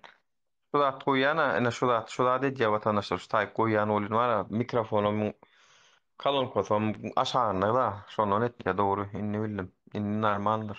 Indi şumat ýanlaňy. Awa. Ýanglanýar ýene. Kulağını ýer diýär. Nura ýazylan zatlar o kaýda diýär. Näme mikmanlaryň eşerbet mikmanlar gurulsun diýär eski. Ses gülýärli. Aýdy beriň hany. Nura, men bir zat dep bolen. Ses ýalan okmuşmy? Ýanglanýar. Ýanglanýar. Sen ne ýanglanýandyr onu? Sen çykyp täzeden girdi o. Men girip täzeden çykýan. Sesini ýanglanýar. Aýdany, Prada näme diýär? Şul gelip efire goşulýanlara käbirine hayran bolýanda, bak halkyň aladasyna edip çykkan, içinden çykkan adamlar var. Siz var, başyňyzda barken ardysyna gökejek bolýan kimçiligini aýtjak bolýan, düzeçjek bolýanyz. O halka azap berip duran sistema sora vermeli. Adamlar gelip size sora veriyor. Ne üçin bilýärmiş onu? Ne üçin? Doğru sora verdin şu wagt ýaman. Şol garşysynda duran zulum hökümden gorkup sana kömek etjek bolup durana jawjyny bilýärmi? Şol okuly bir bolsa da şoňa kellesi işener şonuň. Seredinde men bir zat mysal getirin, dinlemek bolýar. Indi sen barmagyň yara boldy ýa bir kesildi da bir doktora bardyň. Sen doktor sereden al. Ha. Seretme doktor sana sereden al. Awo. O doktor çoktan da baş çıkışan böyle dokument yok biri sana kömür edecek olup da saracak var mı saracak sana iyilik yapacak. Olan diye ne diye senem diyersin de diyer mi bak ay seni işaret edip bilmeyen ben Feron şu işaret edip bilmeyeniz diyen adamlar men şon gal gör yani. Primer doktor seyretmeli adamı seyredeni bir yeri kömür edecek olsa da ona elinden işaret gelmeye diye. Bak yine bizim halkımız düşüncesi. Adli ettilöödi hakiki şoňa biri diýeli awariýa boldy. Geldi bir kömök etjek bolýa, oňa diýdi ki, sen kömök edip bilmeýäň, sen kömök edip bilmeýäň bargyr. Boş how sen edýän zadyň, sen näme how diýip dursa näil bolara? Sen ony aýalygyna edip mysal üçin gaýnap duran ýerini daňyp da edip o balnisaýa ýetişdirjek bolup kömök edýän olam diýek sana. Sen maňa kömök edip bilmeýäň, sen maňa edip bilmeýäň. Ay garaz. Şey diýip dur. Kaptan doktor çaresizlik ol. Del diye. Şoňa alyp bir zat. Ulan gelip aýdýanlar. Neyse boş verin ya vatandaş olara var ha olara hükümetin yanında hükümetin yanında bolsam men işim biter men oňa karşıla men oňa nam ederler diýip düşünýärdi. Aslında onda yok. Sudet ýaňmy? Şu nämen sudet ýadysa vatandaşlar. Şu biziň şuny gelmegimizde diňe gurban bolyň, diňe hökümetiň günäsiniň ýokdugyny biziň şu halkymyzyň içinde eger öz kellesi bilen gürleýän bolsa da ýankylar, öz akyly bilen gürleýän bolsa biziň azda känne günä özümizde dugny jahil galanlygymyzy o biziň özümiz şuny aslında hak edýänimizi görkezýär birazjyk. Doğru. Biz birazjyk özümizden görmelik häwirlady. Şoň üçin men şu efirler bilen zat bilen hani düşünşeliň ilkinji gepleşmekden başlaýyn. Ilki gepleşip otur gepleşmäne öwreneliň birege. Diňe ejeň plan pyspadan beýdip däl adam ýal gürleşmäne öwreneliň ilki diýip şu medeniýeti ösürmeler. Medeniýetden başlaýan ýa-da näle medeniýetiň ýokmy diýilýär, bir toýa da gelse de bir ýyle gelişmejek zat etýän bolsa. Şoň ýaly bir medeniýetem näme gepleşmek medeniýeti bar.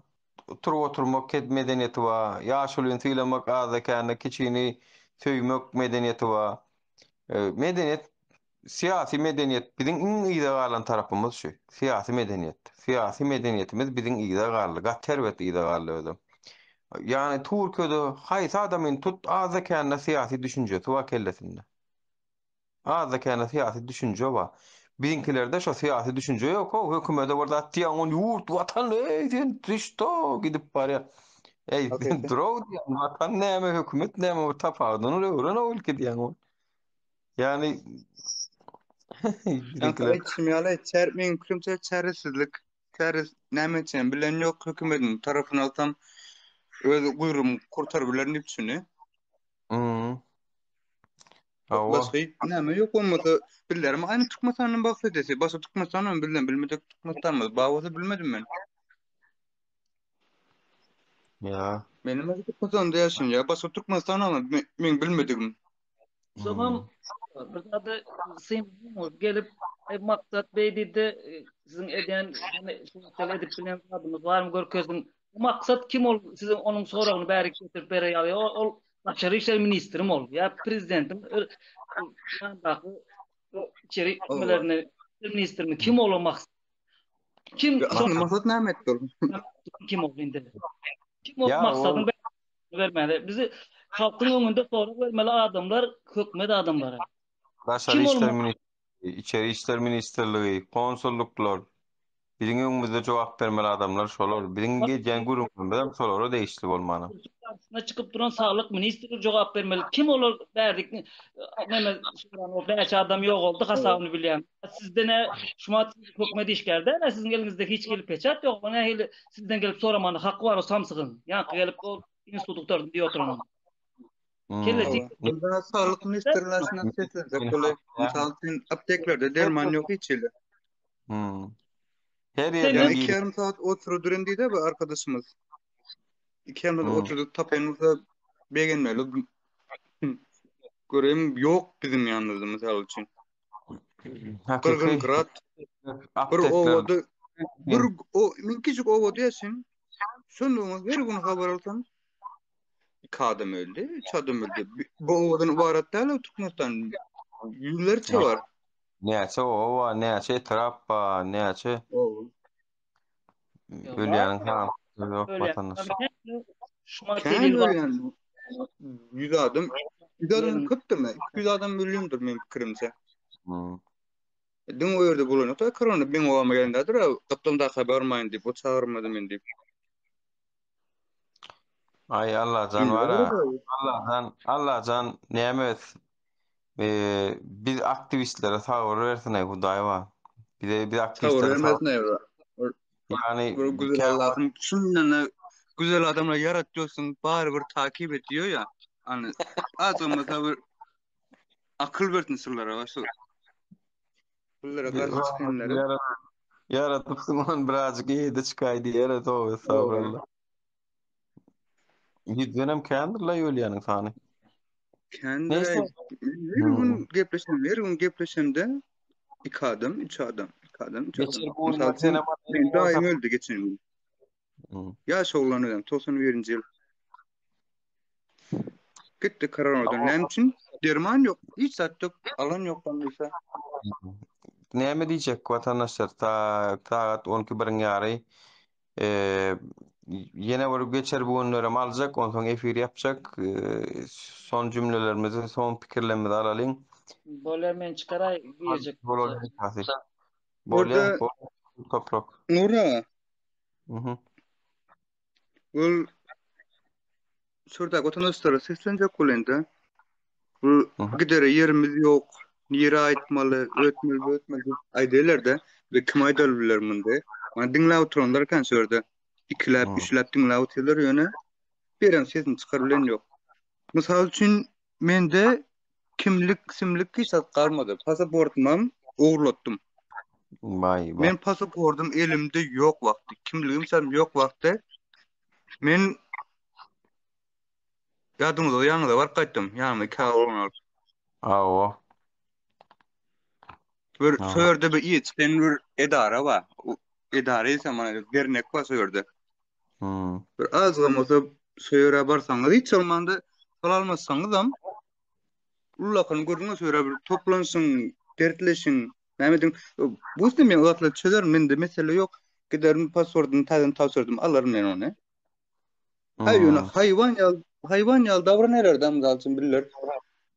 Nemis ýaly, bu soýgurdyň watandaş däl ýaly. Bil ursan ýaly şo watan bilen. Watan bilen ka? Dogry Türkmenistan. Watan bilen ka ol näme bir ýewre. Urdu dolanlar ýanam nemisler däl. Yani şonu aýtmak bolýar. Hem ýewre bolsa içinde bir aýsen milletiň başga diýip o türkmen ha bir de ganymyz asla şu teke türkmen Allah jana dönüp. Bunu aýdana işime barayım. Ýurda men hakymamma, tankit etmäne de hakymma, diýmäne de hakymma. Näme üçin diýmeler? Men diýbilýän şu iýminde men ne wada şu hak. Bizde var şu hak iýminde. Iýminde biz diýbilýär şonu. Biz diýmän kim diýär? Bar küres işiginde. Fransuzlar gelip dödük gitmedi bolmanam sen ýurduňa. Hakyky. Yaman gitgün yok. Salamu alaykum. Nura, salamu alaykum. Özbekistan ili ýakşymysyz? Salamu alaykum. Doğrusunuz. Özbekistan ýatanok. Türkmenistan ýatanok. Ýatanok bizde şuma kimiz? Siz ýatan üçüň ýatanok soň ýatýarsyz. Doğru. Gayret edin abi. Ben Türkiye'nin saati biliyorum. Türkiye'nin vaatlarda özü olsana. Havarın olsun. Birden barayma mümkün özü olsana. Şu orsan savrımız sinecek kolyalar olun var. Şu mengeme savrım gutorumu mümkün. Barayma mümkün ama Bukhara iline şakırdadıp barıp bir oyun görkelerim kendi yok. İki etajay villayım. Villa diye mi Türkiye'de iki etajaya? Yok amcan ben Dünya sığamok sen kette jaý diýen men şu an dünya sığamok başymdaky zatlardan täpli. Başkalam görüp bilemok. Men Öyle darken dünya indi sığamok. Men dinle.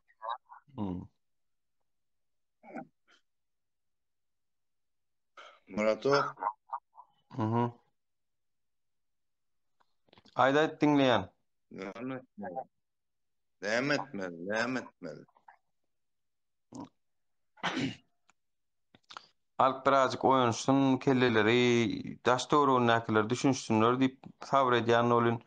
Bilemok käwat oturup özüme sonra görýän. Ben mojbit zırya garaşan, zırya oturun käwat atlaryň ütkömegine, halkyň aň düşünjesine ütkömegine diýip käwat özüme sonra beremok däl. Şu ayda 15 kilometrde 20 kilometre eğer katı gitse 30 kilometredir de Türkmenistan'a çelli. Yöne İsa et bilmeyse. Seyret şu gün eleğimem sağlık kesiptirler. 2 tane ahtım var. Oğlum var. Olarım karndaşlar oturtturlar. Näme üçin? Näme üçin? Eleğim keseli bolupdur. Korona. Awo. Ýöne munyň dermanyny bara, derman. Näme urjaklaryndan bileni aklar. Türkmenistan'da mı? Berden uratayım diýen. Berden hem geçirip bolana. Ay Bolonok Türkmenistan'ın adı. Bolonokistan adı Bolonokistan. Berde bara yine Stayda bara meni bara 3 tanışımdan 5 tanışım Karano bilen liçeni alıp goboltdur. Yani berdekiler ölüp dur. Nämçin beýle medisine yok. Nämçin beýle. Nämçin beýle. Yap diýen medikler berse borçsa bolup berler. Çayara salap berler. Yo men yine Türkiye'de az 3-4 san tanışım Karona'nın yine telefonlarından çıkarman liçitet durulur. Özbekistan'dan 3-4 san tanışım Karona bilen liçitet durulur. Yöne berdekiler näme liçitet bilen ya. Näme bilan güç yeten akmy yapıly ýokmy näme? Näme biz bereli men bereyin men gerek bolsa men yürekimi bereyin. Yok yürek gerek ama akıl gerek olara. Yok akıl yok. Akıl bolmasa näme bereli? Başka näme bereli? Dayak gerek olara. Dayak gerek dayak. Dayak gadal yumruk gerek. Apasından bile men näme teýin men indi näme teýin men iki sany aktym bilen ogluma kim seretýär meni? Türkmenistan. Men iki sany aktym bilen ogluma kim seretýär? Yapanlar var. Hem kim canyan duradır. Allah çok. Birce 72 ýaşar ejem bar. Uyanan yok. O seretýärmi?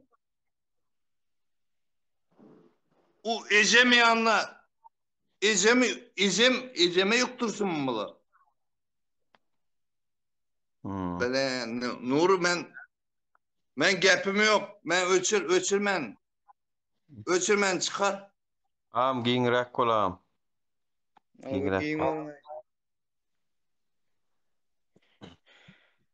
Boldun da Nura sen tutturmayın. Haberleşiriz. Ya men inkom para diýen agalar, inler, dogonlar, uýalar, apalar, ükeler hemmeňde. Biziň Türkmenistanymyzda şuna çenli maşgalamyz we enatamyz we hosarmyz we şolara ziýan gelmesin diýip dymy otursagam ölmek üçin sebäp berek gel. Esasan Türkmenistanyny. Türkmenistany ölmek üçin bahana gerek gel watandaşlar. Siyasattan, aktivizmden ölen yokturken Bamy bir düşen fany bastılar, onu öldürülmeýler, ýaşatmaga borçlular. Ýöne ýalňyş politikadan, ýalňyş siýasatdan ölenkendir. Siz gorkmak bilen gaýtam ýene şo ýolda barýaňyz, gorkmak bilen. Şoň üçin men ana aýtjakyň soňky zadym şul. Şunluk bilen efir tamamlalyň watandaşlar. Köp sag bolun hemmäňize. Minnetdar. Görüşýäňiz, aktivistlere sözüm ýok. Aşaktan ýüzüni açman, kommentariýalar bilen hemme gollaýanlar. Siziň hemmäňiz bir halk gahrymanylarsynız hemmäňiz. Ýöne daş töwereňizdekiler taýin bolmasa, şu araňyzda zaýyf halkalar bar da, gorkok zywinolar bar. Şu gorkok zywinolary biz näçe çalt bejerip şolary aramyzda goşup bilsek, şonça çalt bir zat ýetgeders. Bolmasa da zynjyr bar. Ýöne prosto biri-birine tepden ölmedik zynjyrlar bar. Toluk halkalar bar diňe. Toluk halkalar bilen ýöne halka şeýle dur şeýle bolly. O hiç sada ýaran ok watandaşlar. Şu iki halka biri-birine geçip, üçüncü halka geçip zynjyr bolup men pikirimçe elini ağlaca daksın şular ya her kim. Eger özüni aktivist ya da neme bolsa. Daksın elini ağlacany. Gorkman arkayn menem şol aktivistleň bir diýsin. Goýdygymy halk bilsin. Ağlaca ýasadalyn. Gelinlere paýlalyň. Hak hukuk gözläýär. Erwasat edem zok. Şu elimizdäki ağlajany görenden bilsinler ha. Bular tuğulamy aktivistler diýip. Bir goý bileliň halky. Kim ak, kim gara. Kim haýsy tarapda, iň bolmana tarapyny saýlasynlar, tarapyny seçsinler watandaşlar. Şoň üçin men pikirimçe her kim elini ağlaja daksın. Türkmeniň ağlajasy bar-a. Dakmysyň eliňizde bir ağlajany. Ina menem şo halka diýip, ina men halkamyn ha. Siziň halkaňyz nirde? Dakyn eliňizde şo halkany. Hemmämiz şonu bir güýçdügimizi görkezers. Täp diýseň, eli ağlajarlar köpelipdir diýerler iň bolmana. Nesip bolsa, içýän ýanlar görüpler, ýani sen hökümetde daýyň ministrem bolup biler, ýöne Mulikow basylandyr ýatdan çykarma. 10 sapar berkänji şol. Şonu da bassalar şol kellesini sıyırdılar özüm. O oturan bir daýyň üçin ýa minister par garnaşyň üçin wara halkyň garşysyna görüşmäň o. Halkyň garşysyna görüşmäň. Neyse, aýtjaklarym şulardan ibaret. Sag bolun, saglykda görüşeliň. Görüşürüz. Giýjäňiz rahat bolsun.